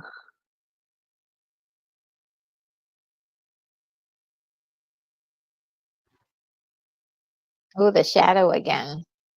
Oh, such a great effect. I guess you know, for something like that, that's a time lapse thing where you just let the the flowers die and you just film it for days and days.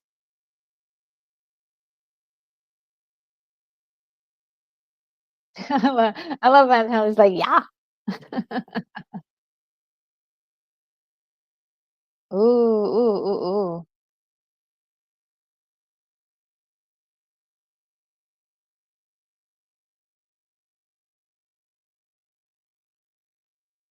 ooh.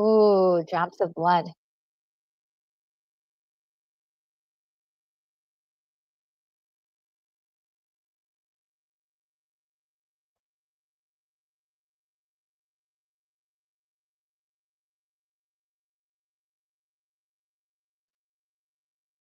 I love the way he's like, "Oh, she's only a child," which is true. They're just really, really young.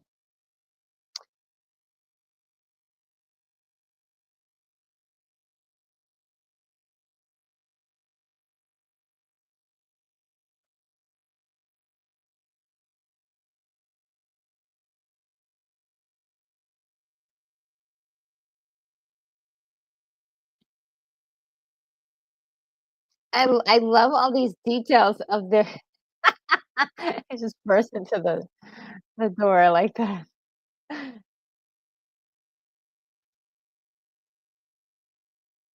Yeah, I love these old methods that they just brought out of the past to kind of show, like, this is how you did blood transfusions back in their day, you know?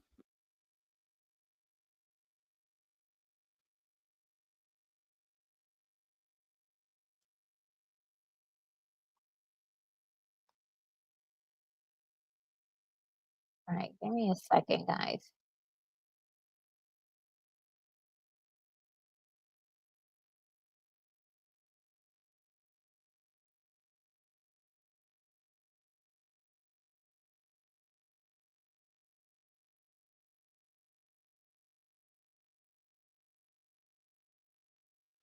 Alright, I see Danny Staten in the chat says, "I like Dracula from '79 better than the one with, uh better the one with Frank Langella." Yeah, that's the one it's one of my favorites. It's one of my favorites. Frank Langella, I mean, another one where it was very Dracula was very sympathetic. Um, and really felt like, oh, I want to see Lucy and Dracula together. In that movie, Lucy was the female interest. It was like the main female interest in that movie, and I loved it. And I know a lot of people don't like that light show, the digital light show that they end up having in the movie, but I thought it was really cool because it's the vampire wedding, and it's really great. By the way, thank you everyone who is watching right now on YouTube and on X. Really appreciate you so very much. Uh, I really, really am humbled that you're joining me today. It's really great.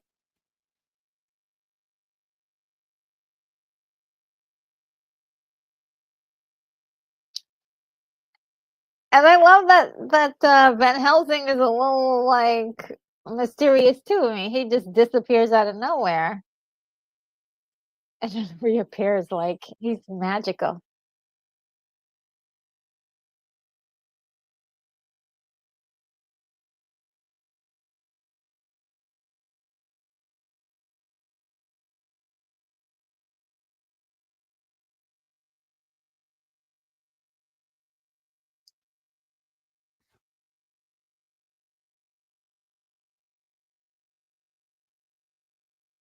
Yeah, I love the way oh, this is such a cool sight, like, it's artistic and dreadful at the same time. He's, sitting in his earth, and his mouth is just dripping with freshly, uh, fresh blood with his fresh kill, if you will. And Gate of Marvel says, "Still haven't seen the John Badham version of the play starring Langella. I'll try to put it on my watch list." Oh, do, it's very romantic, very romantic. One of my favorite scenes in there is Dracula's already bitten Nina, but Lucy, and he comes into the room, and there's like a little tension between them, and then he goes, "Come to me," and she's like, rushes over to him like, "Oh, I need you so much." It's so great. There's such a connection between Dracula and Lucy in that movie that's just wonderful.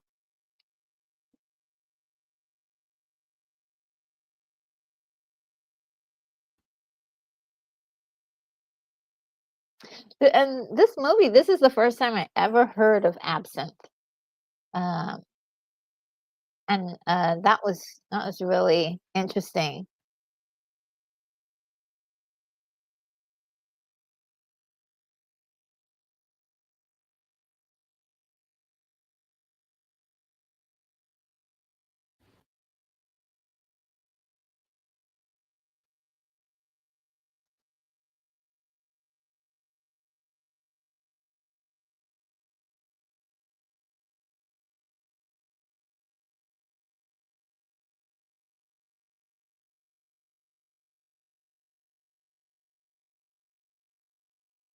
And I think in this scene, this is where he is realized she is just proven that she does have the memories of his beloved.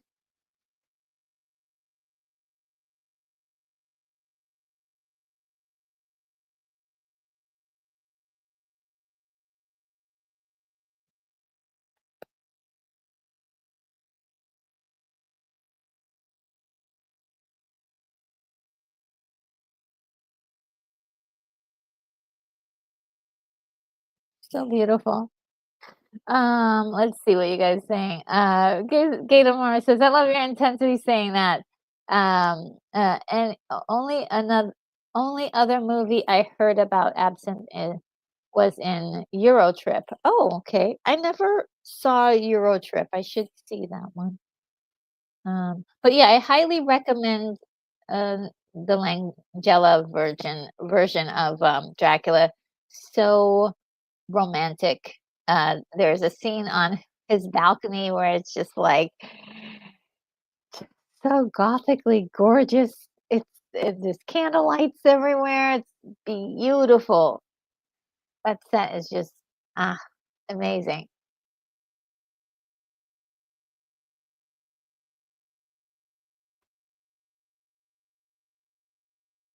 This is just so beautifully done too. The storytelling.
Oh,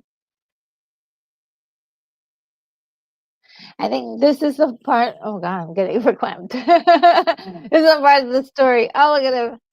He takes a tear and creates diamonds. So beautiful.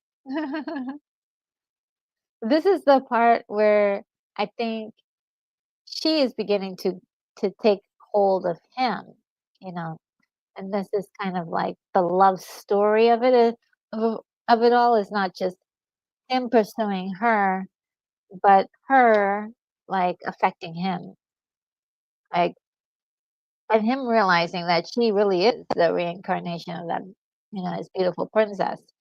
So, just so romantic. They crossed oceans of time for each other.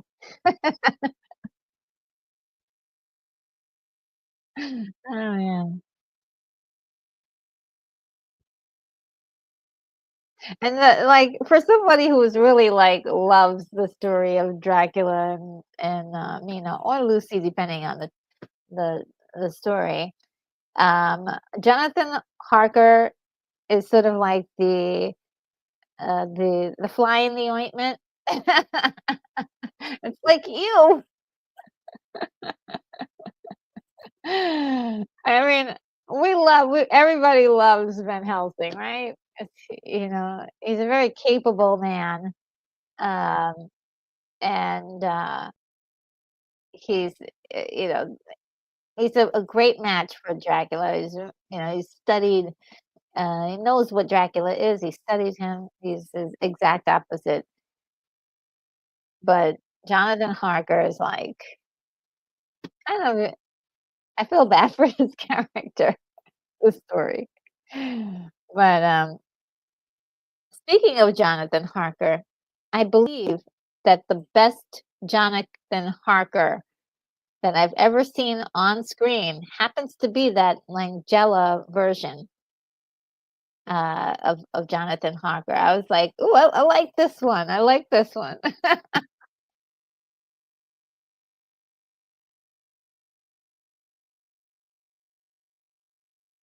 I love the way he's, like,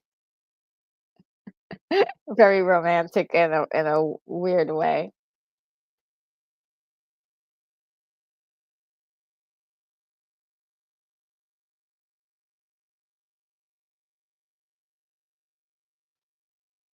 It's almost like he's telling her, like, "I knew you were dancing with with Dracula." He smells the absinthe on her.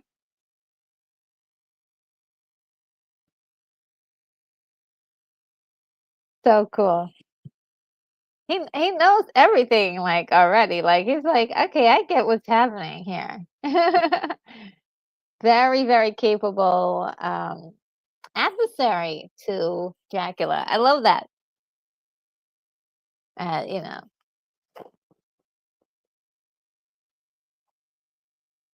"Oh, DJ Knight, thank you so much. My nails look pretty? Oh, thank you." I finally grew out after, like, last year, I cut them all off, and it was a huge disaster, but thank you so much.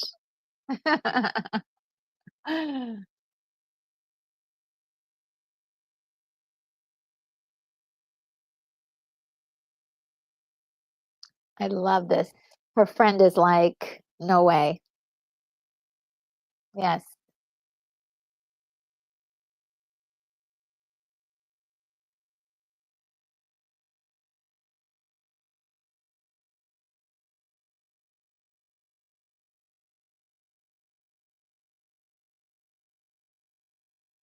Oh, it always just gets me every time. I might cry, guys. Get the tissues.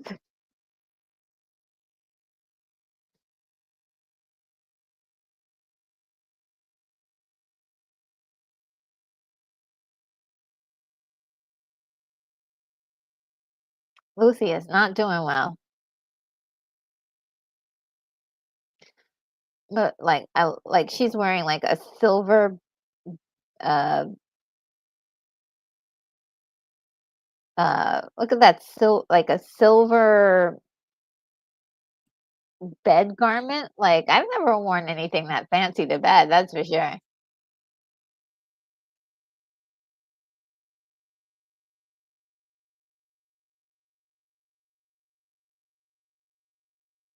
Such a great actress. Look at her. She's like, "Quincy."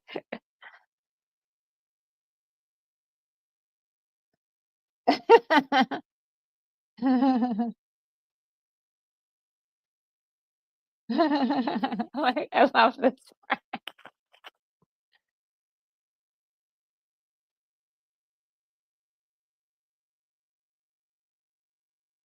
Oh boy, she's looking for that vein.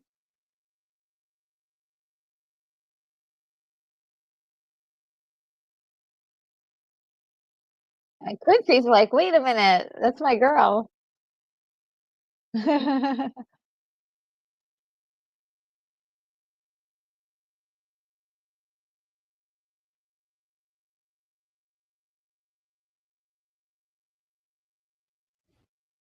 Nosferatu, huh? So cool, so cool. I love this. I love it so much.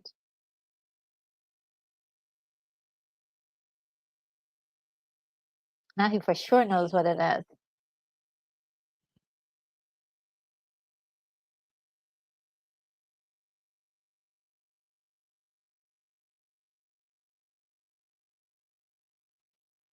Yeah, I mean, that's true evil. That's really to link him to that Vladimir Chipus, I believe his name is. Just like was such a really great um idea to blend the 2 characters. I'm not sure if this was the only film to do that or the first film to do that. They had done films later on, in that kind of vein, but this definitely, was pretty good. I mean, I was like, "Wow, not Vlad the Impaler." Yeah, that's his name. Uh, oh, he is brokenhearted.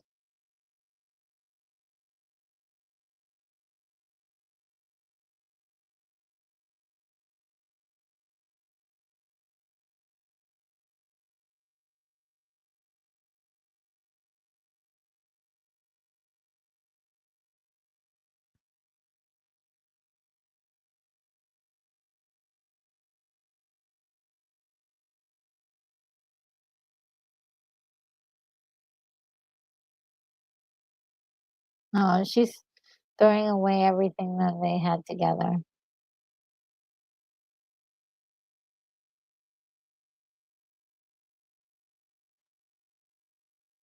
I love the fact that it was love that was keeping him young and beautiful.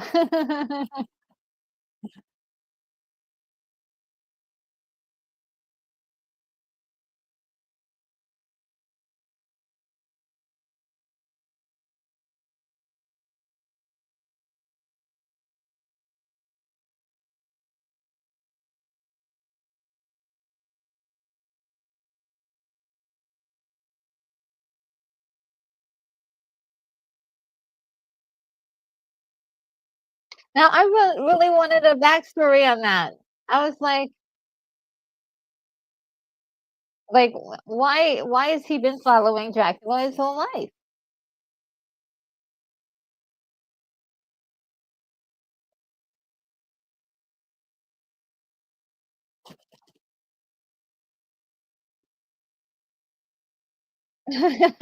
You know, it's just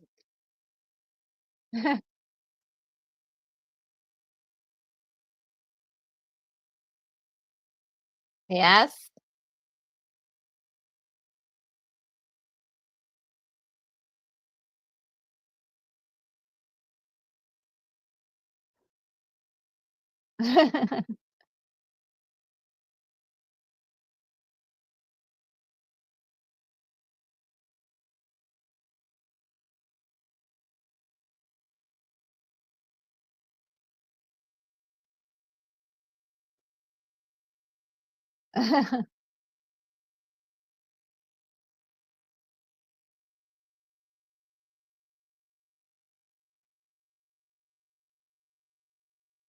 Oh boy.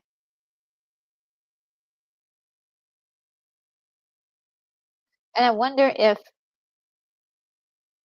I've always wondered why Van Helsing left at this point. And I think it's because he knew he couldn't save Lucy any other way but to let her completely transform. and then deal with her in her final form, because now, I mean, the boys wouldn't have let him do anything to her, she was too far gone, so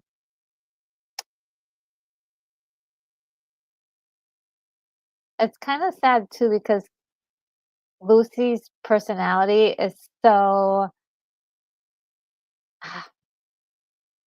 whimsical and cute and adorable, um, and so she kinda loses her personality when she, um, finally transforms. It just kinda said, "Ooh, look at how beautiful that church is." So breathtaking.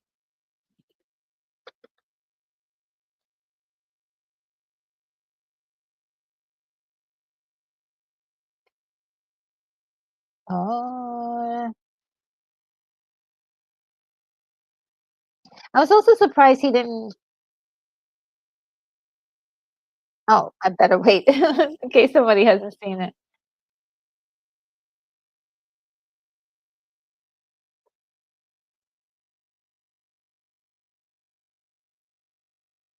Oh, wow. Yeah, I he just knocks them all out. He doesn't kill them, which I think is very surprising.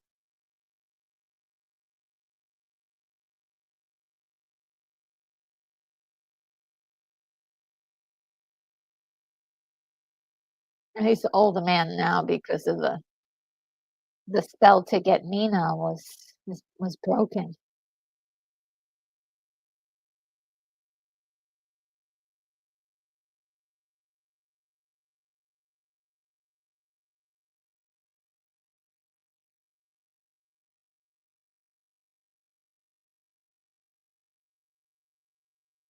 I love there's a living blood.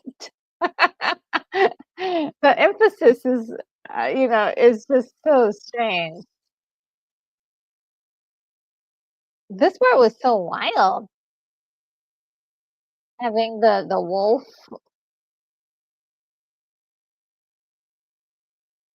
be the last form that he has and is, like, biting her,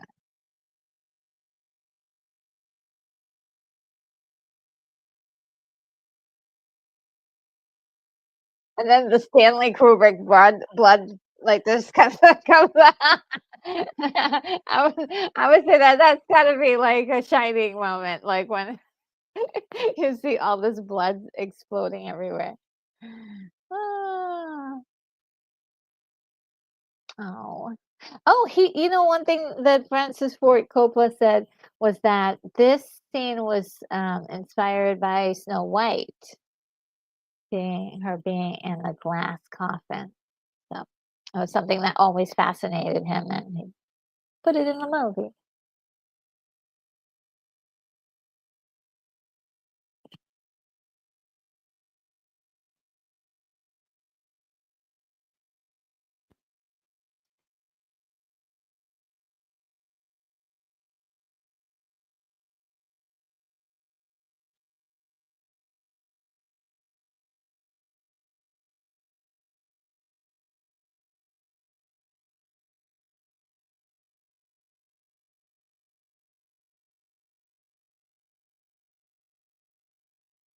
I just want to cut off her head and take out her heart.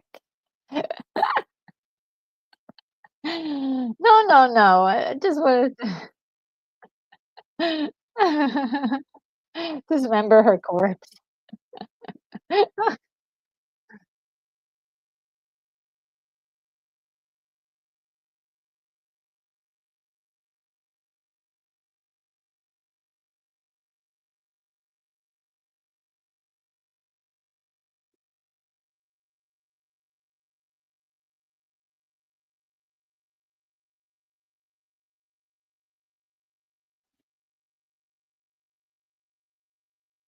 Oh, there he is.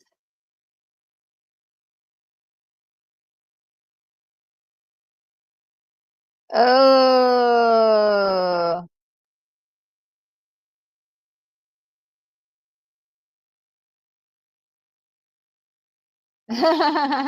Jonathan Harker has figured it out.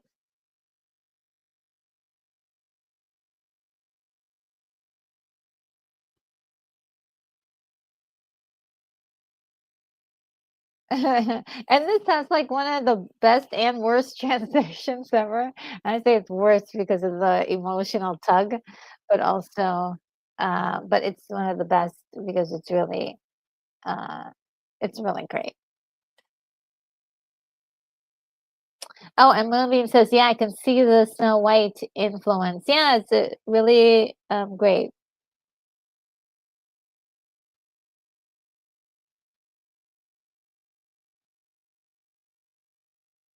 DJ Knight says, "My mother has a nail salon in my house.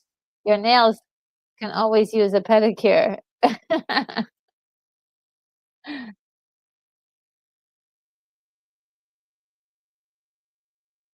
Yeah, no, I do my own nails. I don't get them done because they can cost up to like hundreds of dollars just to do your nails.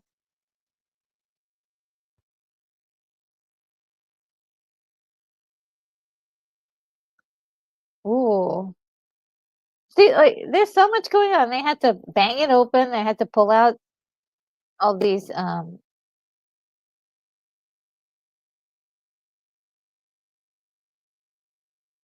and that thing is heavy.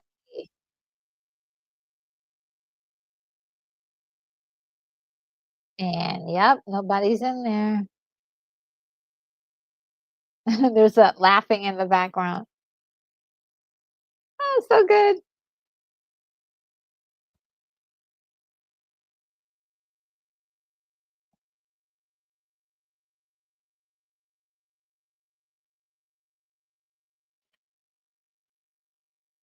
Ratu.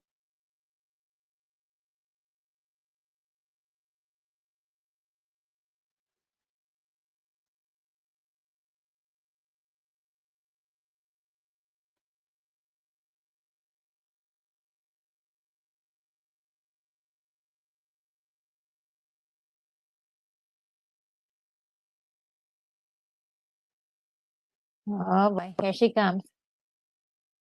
It's still a great scene, but it's not Lucy anymore. That's the only part I miss Lucy. But it's this new creature that has been created. She is this is a great, great scene. And she is fully decked out in her wedding dress, which has no like a gothic appeal to the white vampire.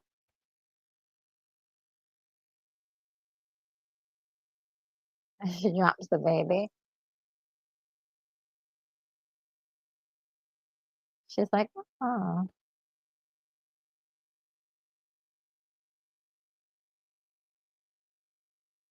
oh boy.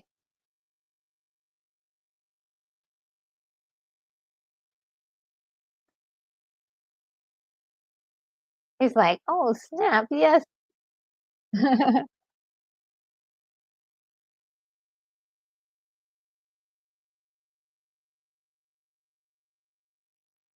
Oh, they filmed all of this backward, which I think is really amazing.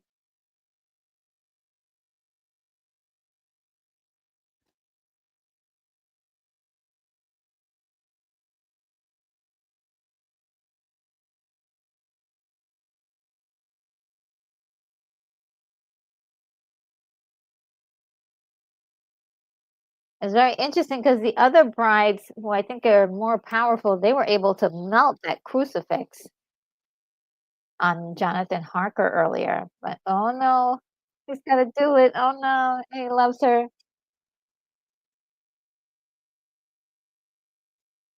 Oh man.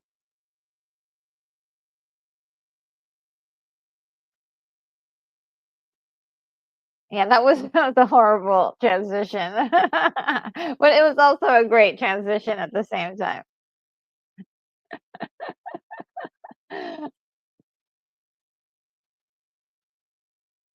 Oh boy.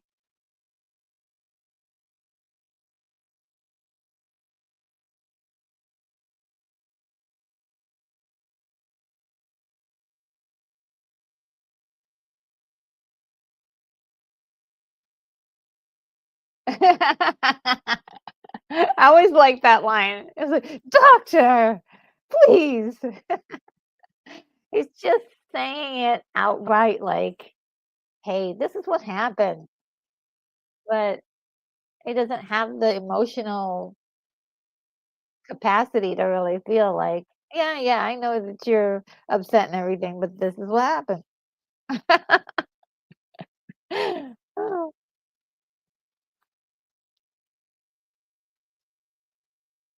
and Jonathan Harker should know because he's already been through it,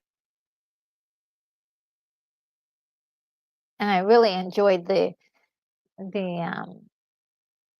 the touch of having Jonathan Harker's hair be another color, like, it be, like, graying instead of, like, his youth was, like, literally sucked out of him.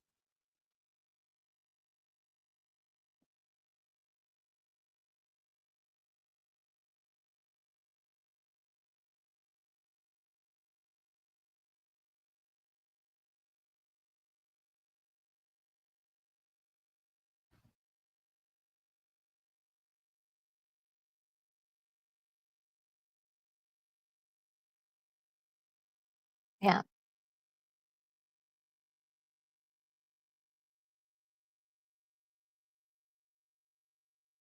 So they would still not know where he was if it wasn't for the fact that Jonathan Harker had already gone through the experience.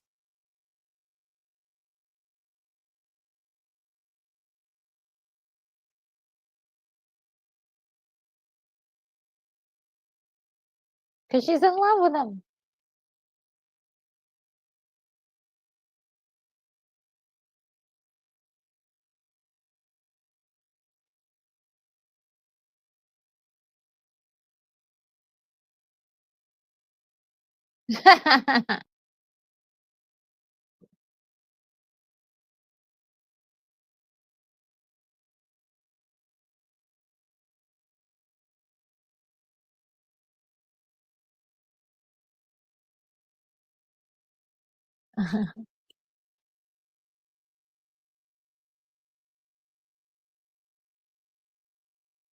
Oh, yes, this is the scene.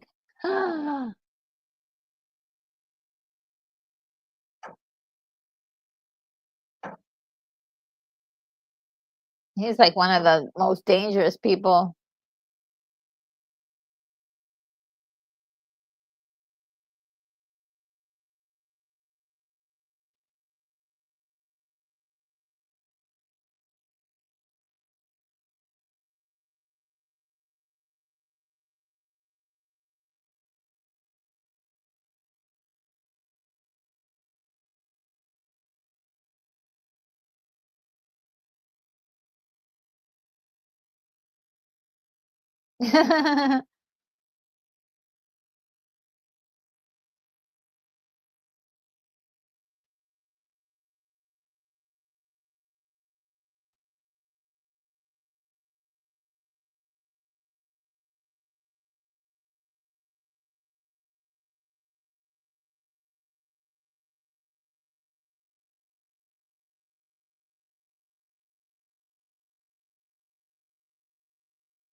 Aw,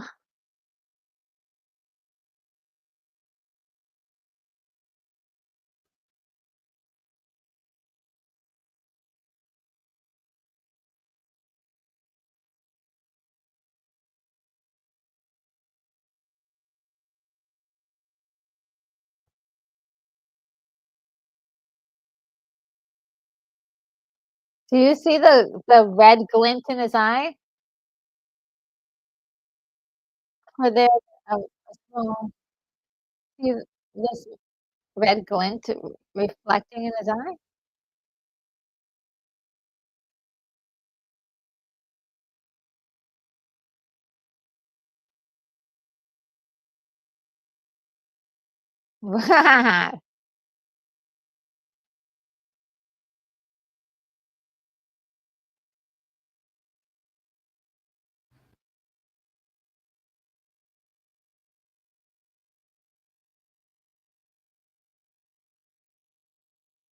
So good, so good.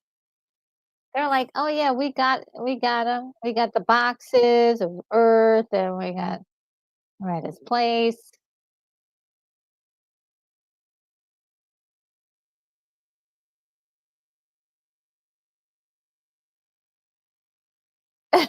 Keithy says, "The last time I heard screaming like this was when they canceled the bonuses at work." Hey, absolutely, I would scream too.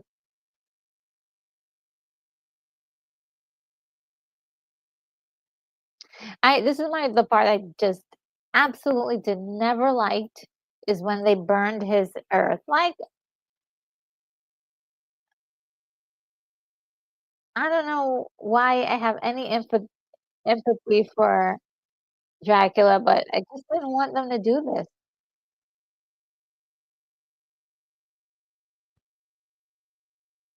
It was like I wasn't sleeping in there anyway. I was just hanging upside down, like a bat naturally does. Oh, I love that ominous green light moving closer and closer to her.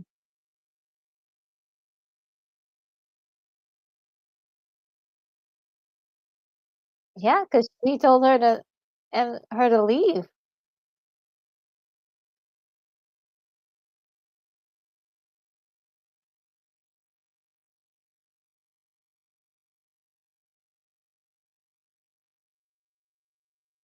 Oh,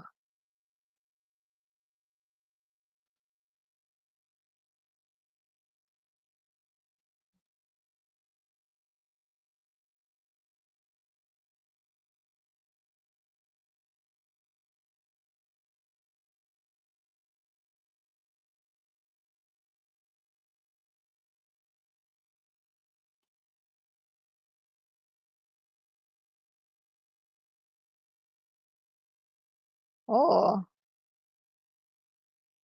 I like the nice touch of having the snake in there too, and it's a white snake, right? Giving us Lair of the White Worm vibes there.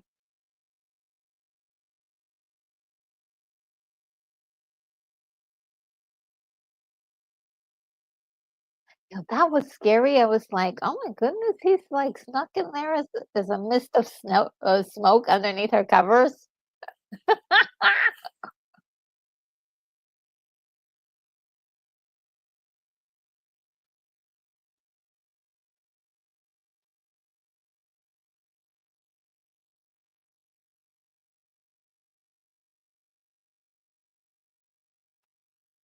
Whoa.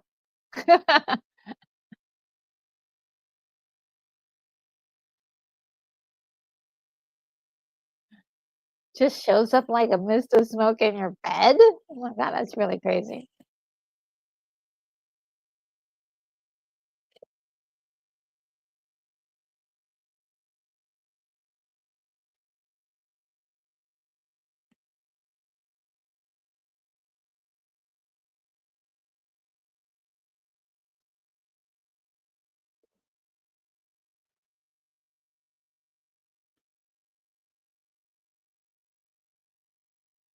Yeah, she has to now confront the supernatural of it all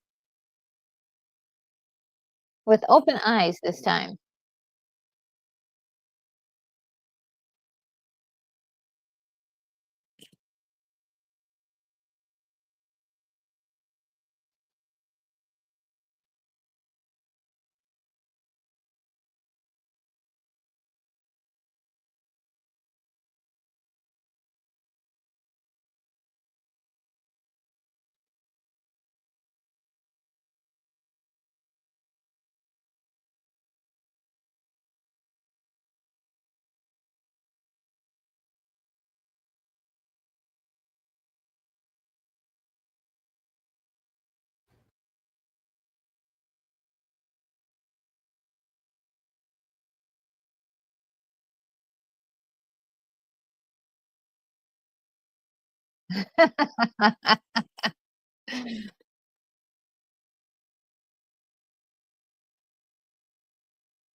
I don't know, like, if the guy who murdered Lucy was, like, in front of me, like, how can I get out of the room? But she's in love with him. She's, like, you know, wrestling with her feelings and her between deeply loving this person and also, like, dealing with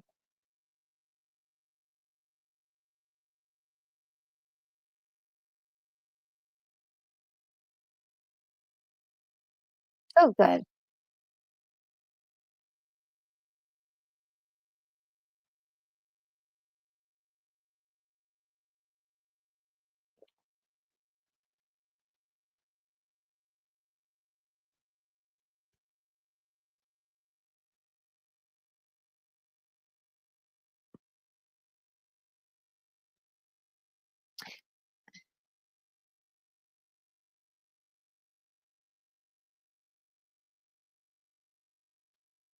He's gonna do the fast method. You can't do the 3 bites. Gotta you got 1 chance.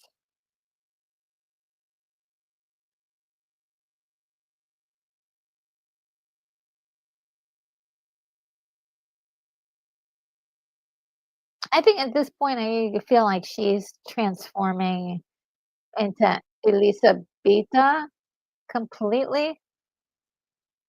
It's really taking over her, and maybe they are really ancient spirits, but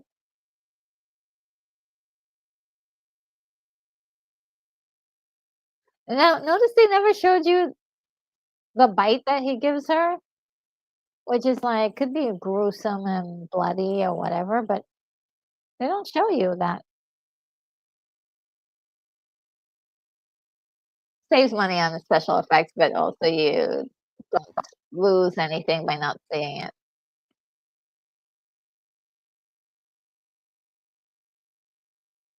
I love this part. Yeah, like, he's like, "I can't let you do this." He loves her too much. Oh, I can't just my heart. Oh my god.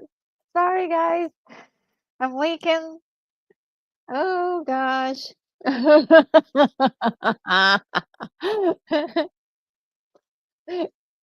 Yes, and she says the one line, "Take me away from all this death."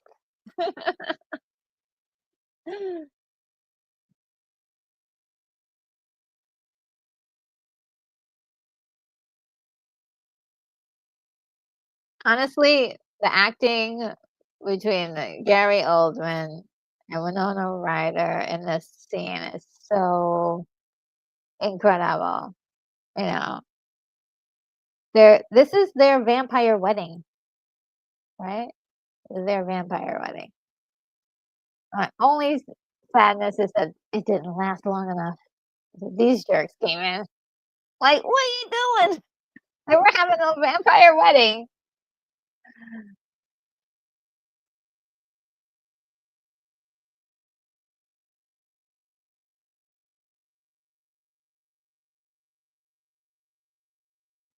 Such great makeup. Incredible.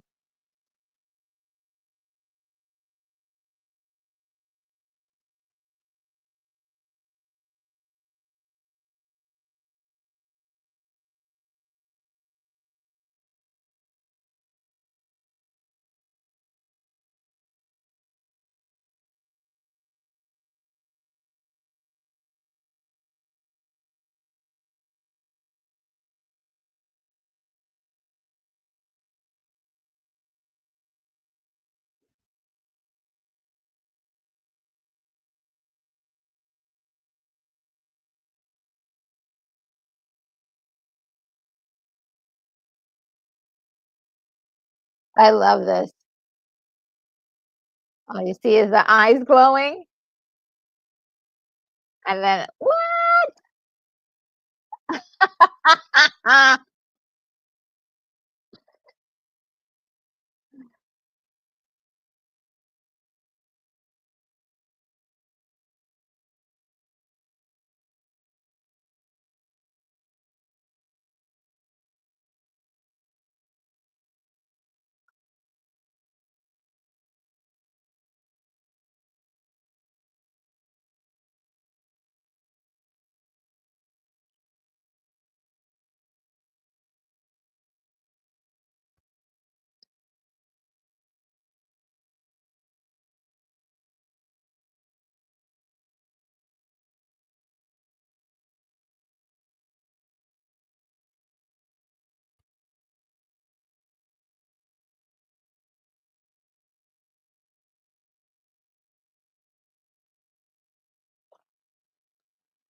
Ooh.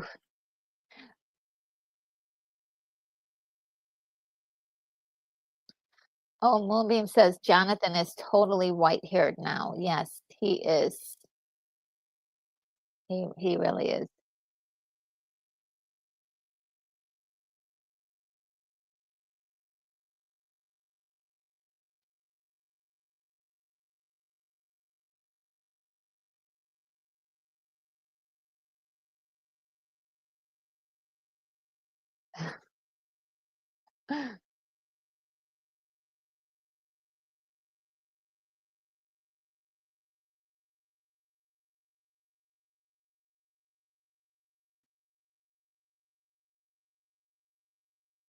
Ah, they found him, guys.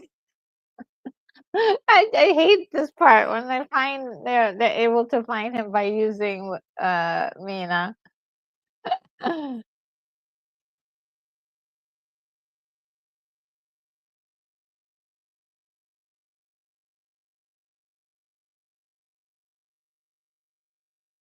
I really adore this whole thing where they have the maps.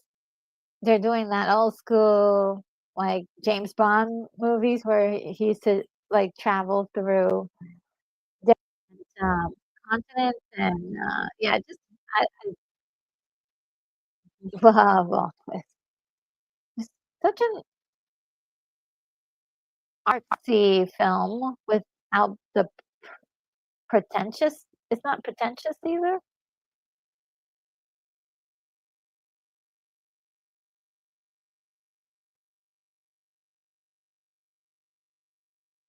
Yeah, at some point while treating the girls, he is like, "Okay, yeah, they it get" Van Helsing just like, "Yep, there's no way to save this one."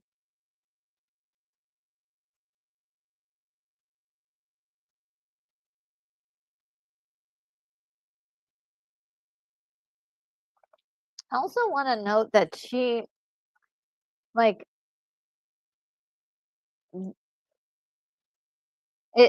seems like she looks a little bit more and more like Elizabetha more and more until the end.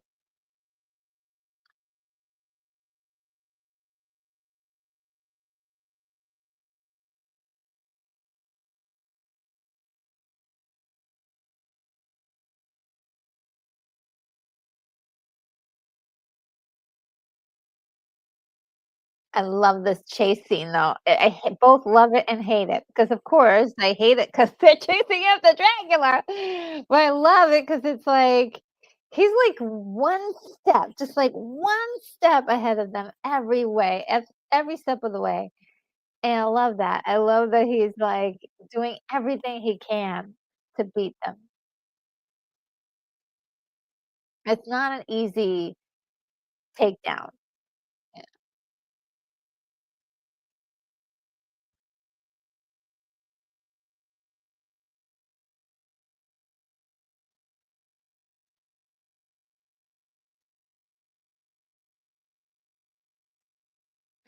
And not for nothing, I know a lot of people really go hard on Keanu Reeves in this movie, but I think he played the part. I mean, like I said, Jonathan Harker wasn't gonna win any points with me unless it's like a very unique performance. But I think he did an all right job. I mean, at one point he has to take over the narration and does fine.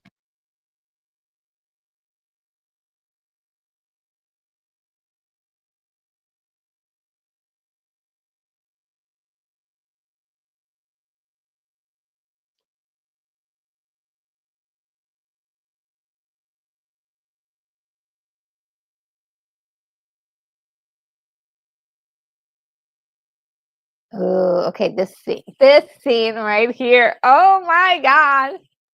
Oh, hey, Mark C with a D. Oh, what? Mark D with a C. Oh my goodness. Forgive me. I do have dyslexia. Says, eat lots of garlic bread tonight. Yes.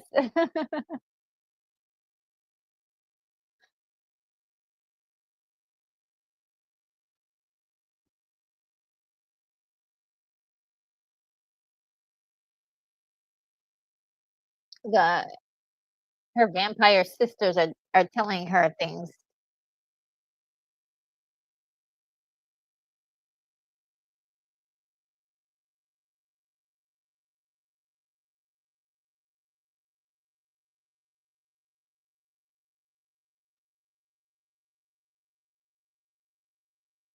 Now she knows what she has to do.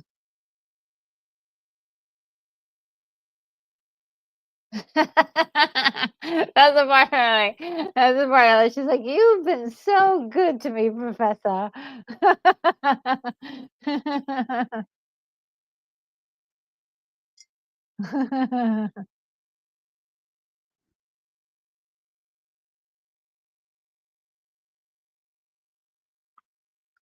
Whoa. I remember seeing this and I was like, "Dang."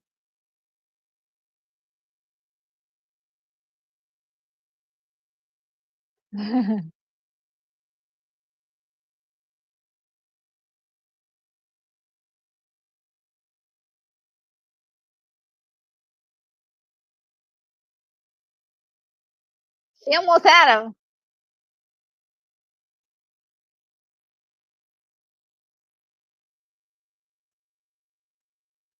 Ooh. I love all the different layers of sound too, of like the beast and screams.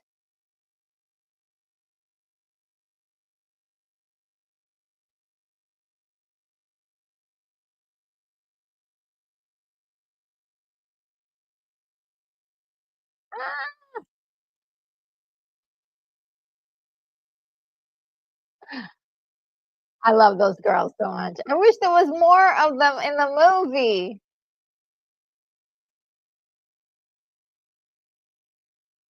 They're like, "What?"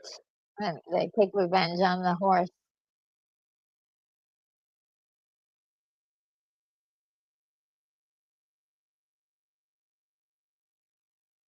And there's this beautiful transition. Oh, beautiful. Mwah. Love that scene. So well done. But it's morning now, and guess what? He gets to have his revenge. Oh boy. He's pissed now. They took his horse. Girls, I hate to see this part. This is the part I hate the most. And they can't get up because it's morning. Oh no. It's probably like the most gruesome part of the movie.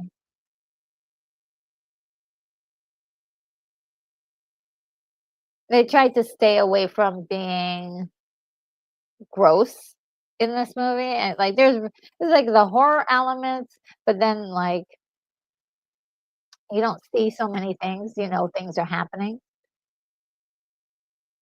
But this one was just like, "Ooh, eek."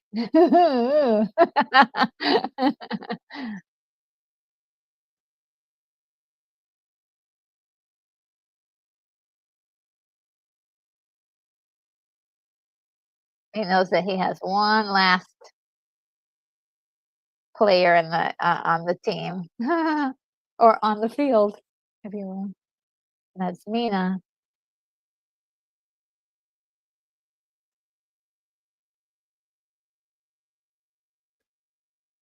She doesn't need binoculars to see what's going on. Oh, she does.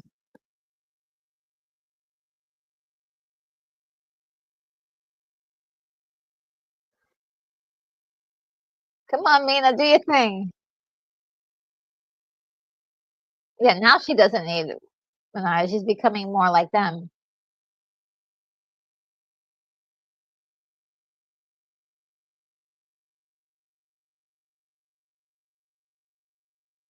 Oh, good. I love this movie so much.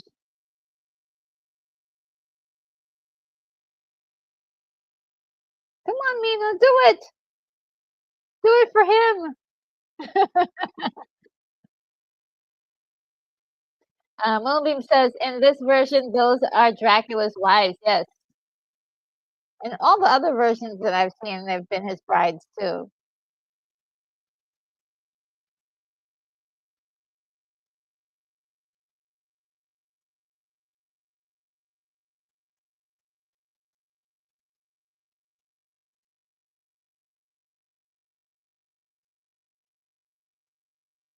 No, they're catching up.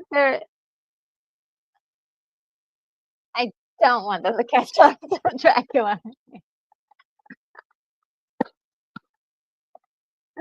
That's how good they created this character. They made him so, uh, you know, made people empathetic to his plight, of just being like the last of his kind, just wanting to be with his love.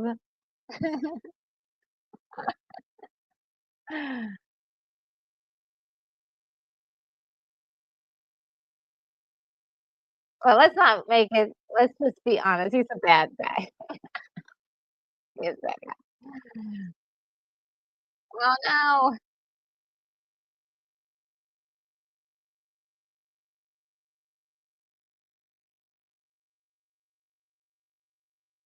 So I like the fact that the gypsies were loyal till the end, man. Look at them.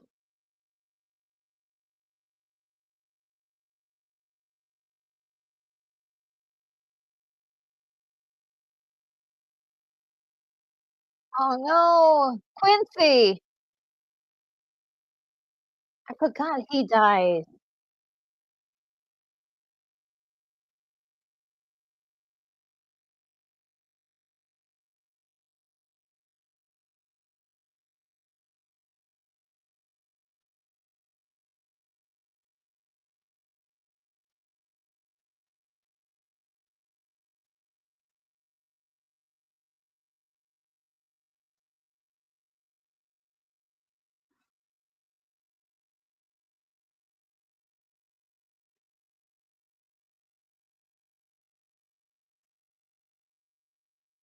Oh, man.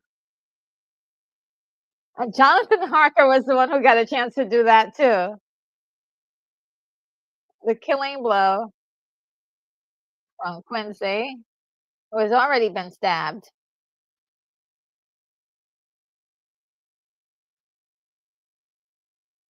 Ah, what great acting by Gary Alden. He's like, oh, you really feel like he got stabbed for real. Like he's really in pain.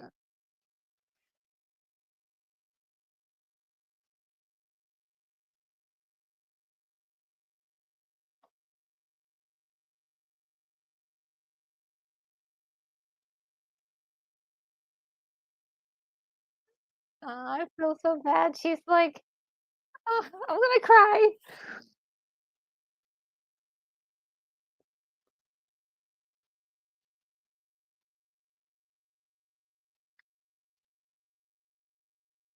Oh, poor Quincy.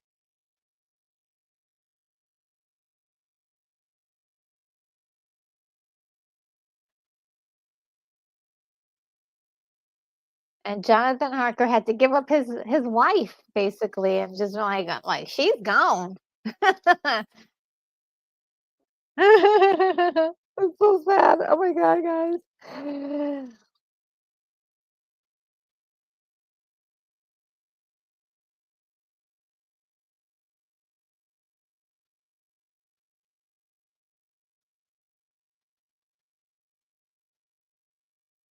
Ugh, ugh, goodness, ew, and she's got a kiss that that's love, okay? That's love. Kiss.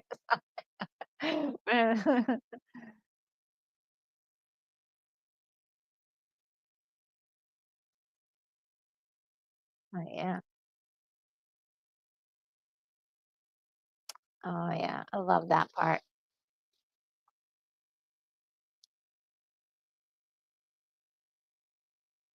And his youth is returned to him.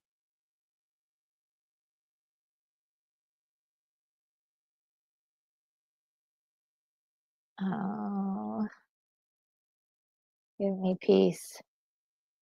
Oh, oh my god, no.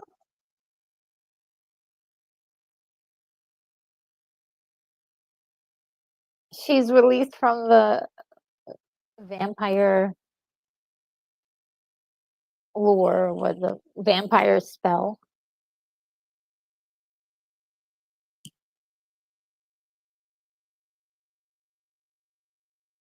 Oh, I hate that part. But I love it too, it's so beautiful.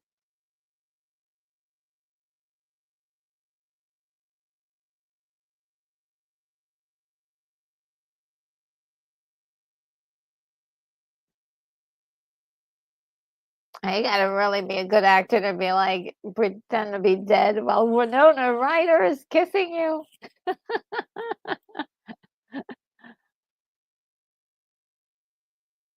Oh, man.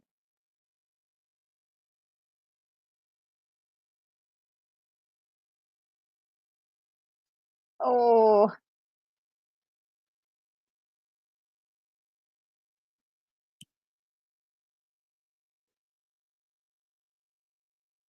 that's so beautiful, I can't even.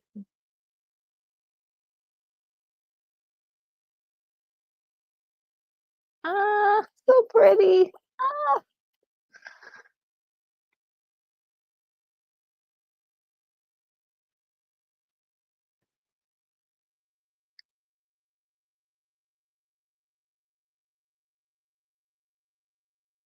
so nice.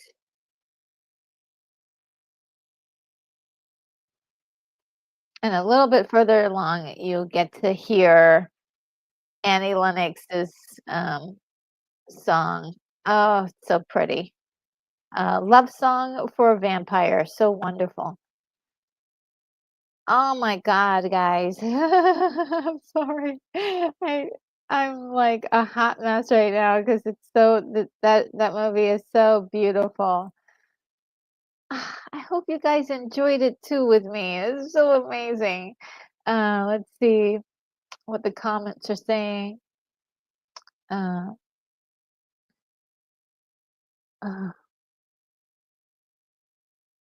oh, Kana has left the building. Yes, and before I forget, I don't want to forget this. Um, I want to give Ted a special thank you for his super chat. So here you go.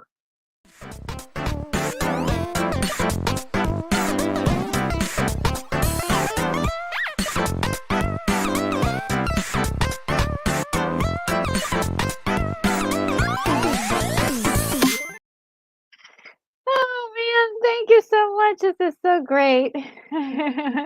I got a chance while the music was on to tidy up some tears there because it's such a beautiful like love story, and I do adore it so very much. And Ted Rogers says a very intense finale, so tragic. Yes, it's so tragic, a gothic story that really leaves you kind of aching a little bit. Um, and I really feel bad for Nina because they just like left her in Romania. They're all like, yeah, she's got a long way to go. Like, how was she supposed to get back home? And then what is her life going to be like? Very, very interesting. Um, you almost want a part two because it just doesn't seem like it's over, you know. At least in the other iterations of the story, Mina and Jonathan Harker get back together. And this one, it's she's just out on her own, really hard. And yes, thank you, Keith E, for reminding me about the thank you. Uh, I I do appreciate that so much. And DJ Knight says it was fun. Yes, thank you so much. Yes, I had a great time with you guys. Just the story alone is pretty passionate.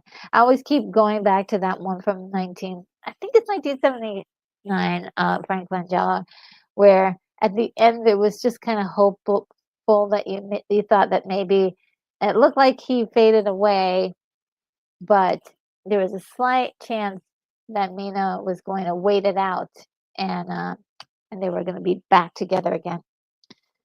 And they, in fact, had like a little conversation about it when they reunited. And he said, "Yeah, we may have to be separated for a while when we got in order for us to get back together." And Rick says, I forgot how emotional Act 3 is. Yeah, it's so intense. Um, and I think it was staged wonderfully. Staged wonderfully. I missed this one. Keith E says Hooper is selling boxes of dirt and Dracula dolls in the lobby at a discount. And I love the way he said discount. Nice. Yeah, it is very emotional by the end, and again, you're toggling feelings like, yeah, they finally got this guy. He's been killing up a whole bunch of people, and also like these star-crossed lovers, were meant to just cross each other in time and not actually be together. Um, so that's heartbreaking, if you will. So, Dracula! Well, I just wanted to let everybody know that next week we're going to have another watch party, of course. We have it every single week. Let's see. The next watch party, let me see if I can pull up my little um, document that tells me what we do next. Let's see.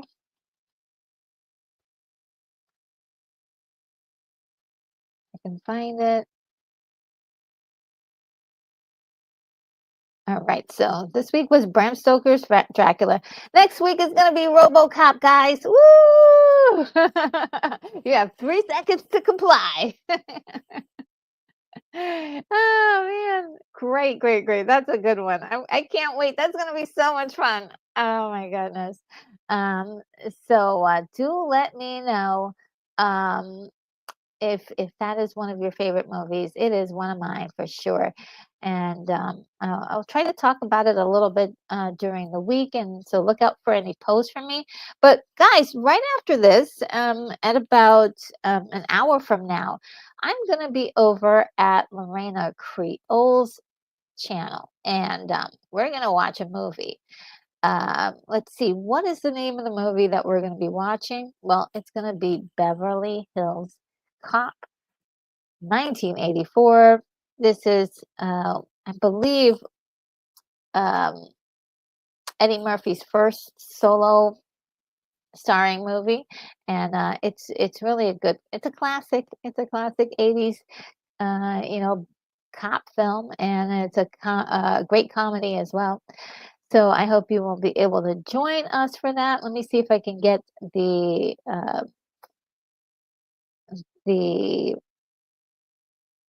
link so that way you guys can join us. Let's see if I can get that link.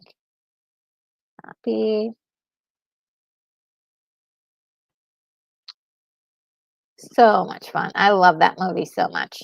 But it's been a long time since I've seen Beverly Hills Cop. So let's see if I can. Beverly Hills Cop. Um, Lorena Creole's channel.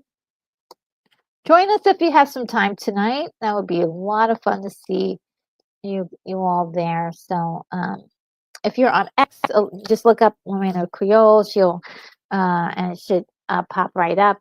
Or definitely come to YouTube and check us out there. Here's the link right there. And yeah, that should be a fun watch party. Lots of laughs to be had. And it's so funny because even though my eyes are all dewy with tears, they are tears of sorrow for the characters, but also they are good tears of like seeing something that was super super satisfying and beautiful, and just for some reason you're not left in a sadness after you watch this movie.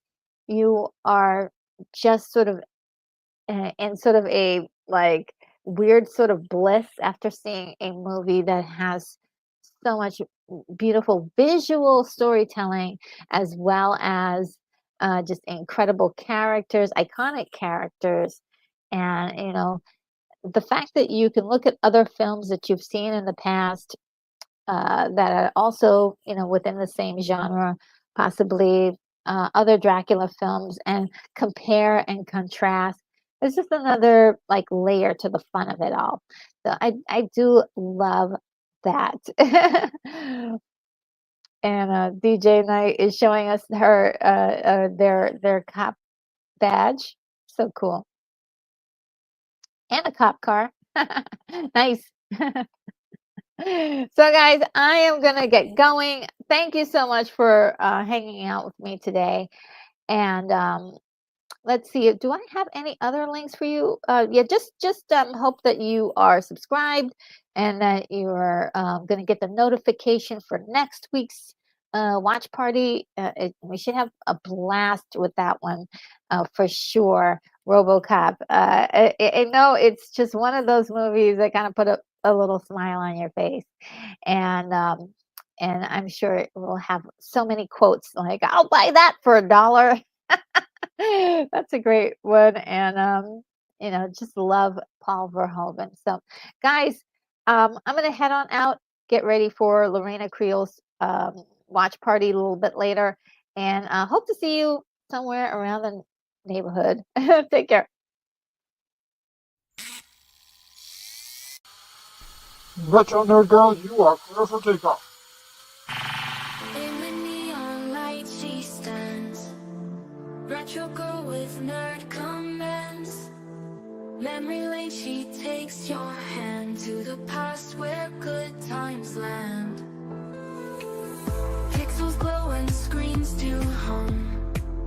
Hear the beat of retro drum.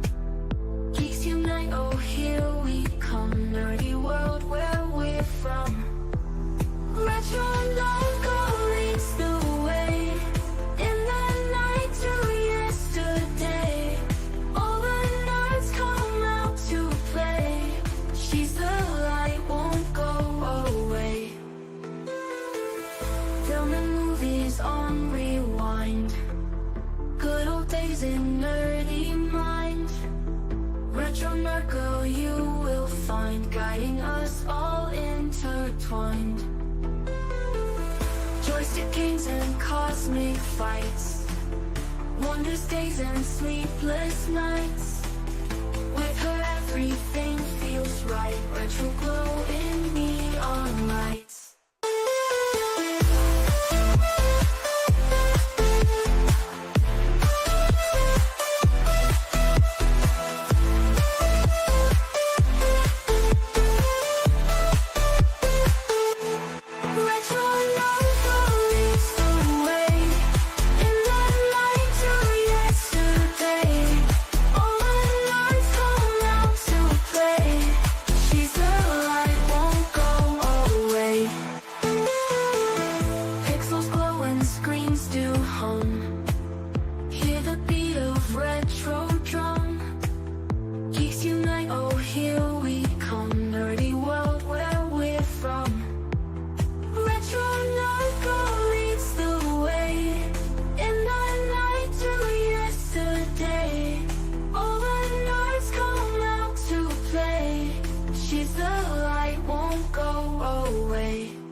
Guiding us all intertwined. Joystick games and cosmic fights. Wonders days and sleepless nights. With her everything feels right. Retro glow in neon light.